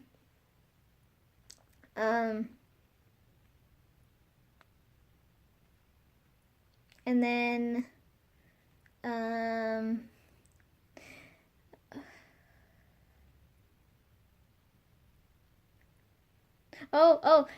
have K-pop written here, and I was like, why did I write that? But like, I just remembered. I can't wait for November, because the first K-pop group I got into, and like my favorite one, because it was like my first one, is Super Junior, and they're coming back. Like, they're an old group, right? And they're coming after all the military enlistment stuff. All the members are coming back, and their new songs being released, or they have like a new album coming out, and the new songs coming out in November, and I can't wait, because I don't know if this is gonna be their last song, and I don't want them to break up. Like, I love them so much. Because when you ask people who like K-pop what their favorite group is, they always give you like the big groups, and then you have me talking about Super Junior, and like they're like yesterday's news, but like I love them, man. Like, I can't wait. I think the song's called Image. I can't wait. Another thing too, my dreams, like with all that crap going on, it was really scary, because usually when I dream, it's like there's tons of light, and when I was dreaming, I was like in pitch darkness. Like, I can't see where I'm going. Like I know my eyes are open, but I can't see anything, and that's never happened. So that was really scary. And then recently, when I was talking to my Eiffel Tower friend, she was talking about how she had a dream. She dreams a lot about eating, and I never had a dream about like physically eating, or like I'll dream about, like, I don't dream about food stuff. And I dreamt about yogurt, and I was like, what the frig? What? I dreamt I was eating yogurt, and I remember like all of a sudden, as I'm eating this yogurt, it's getting brighter, and like I can see my class, like some classmates, like some I can recognize people. So I'm seeing people like I know, and I'm eating this yogurt, and it's like this plain white yogurt. I don't remember what it tastes like, but I remember it was like, as I'm eating it, I'm feeling more and more better, and it tastes so amazing. And all I remember is that like I finished the yogurt before the dream ended, and I don't know what I did with the cup, the yogurt cup, but like I remember like at the end of it, like I was holding a metal spoon, and it was against my thigh, and I remember feeling the coldness of the metal on my thigh, and I remember feeling really and then I woke up. But yeah, I dreamt about yogurt, and I dreamt about bread. So another one, like bread, like I saw like shelves, you know, like when they bake bread, they have it on those shelves, like those stack, and they can roll it around everywhere. That's what I saw. I saw stacks and stacks of that everywhere, but I wasn't in a bakery, which was really weird. I was in like a business type of room. Oh, the guy I told you I shook hands with, had the clammy hands. He was a business student, so I had no problem shaking his hand. But anyways, yeah, I was in this business kind of setting, and there's like bread everywhere, and I was like, but this is like, I don't know, there's like tons of loaves of bread, and then like those thick type of, I don't know, it was bread.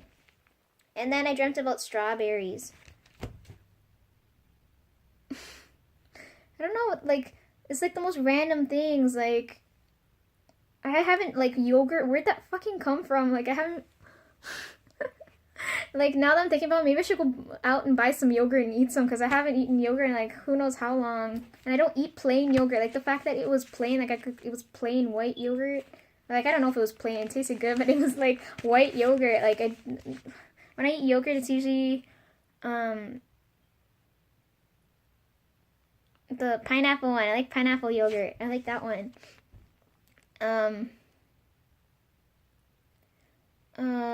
Yeah. Those are my dreams. And then with everything going on with the strike and stuff, I had to pick my winter schedule. So we got to pick courses for next semester, so it's next year.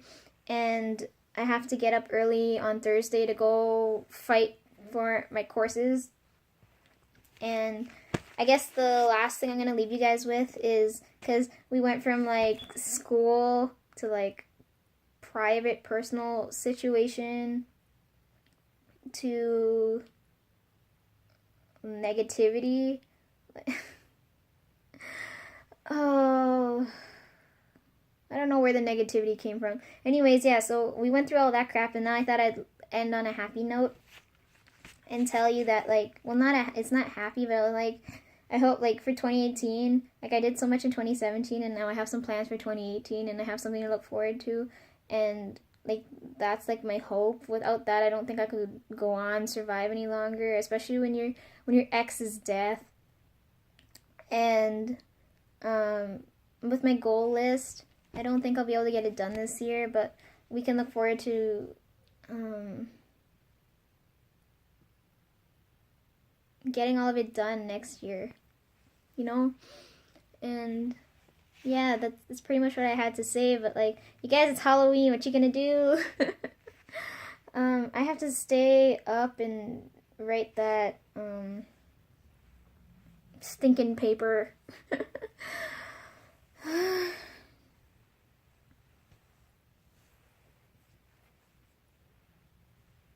Oh, what time is it? I gotta go pick up my brother.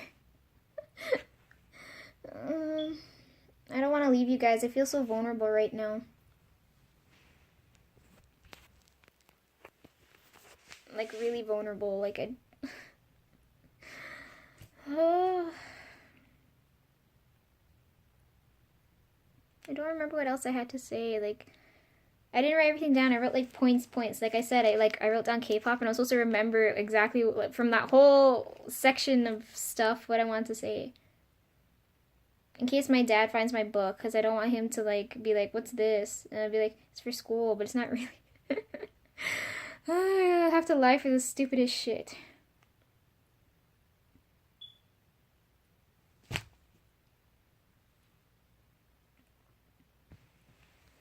Oh. Do you guys like the filter? Do I look pretty enough now?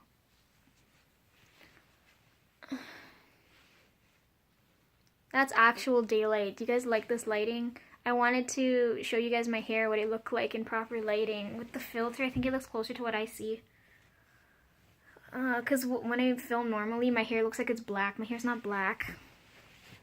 And it's roughly the same color as my eyes. Okay, yeah, my brother's telling me I have to go, so yeah, I gotta go. Bye, guys. Thank you for listening. If you can help me out in any way or whatnot. But yeah, that's pretty much it. Have a happy Halloween. Let me know how everything else goes. I don't know. I'm not gonna do another vlog. I don't know what's coming up next, but, like, yeah, this is the last one. Cuss friend said to end on 5 and not 4, so yeah, that's everything I needed to say. So I'm going to end it there. I need to go. I hope you guys. I told you my life is chaotic, and I hope your life is going way better than mine. So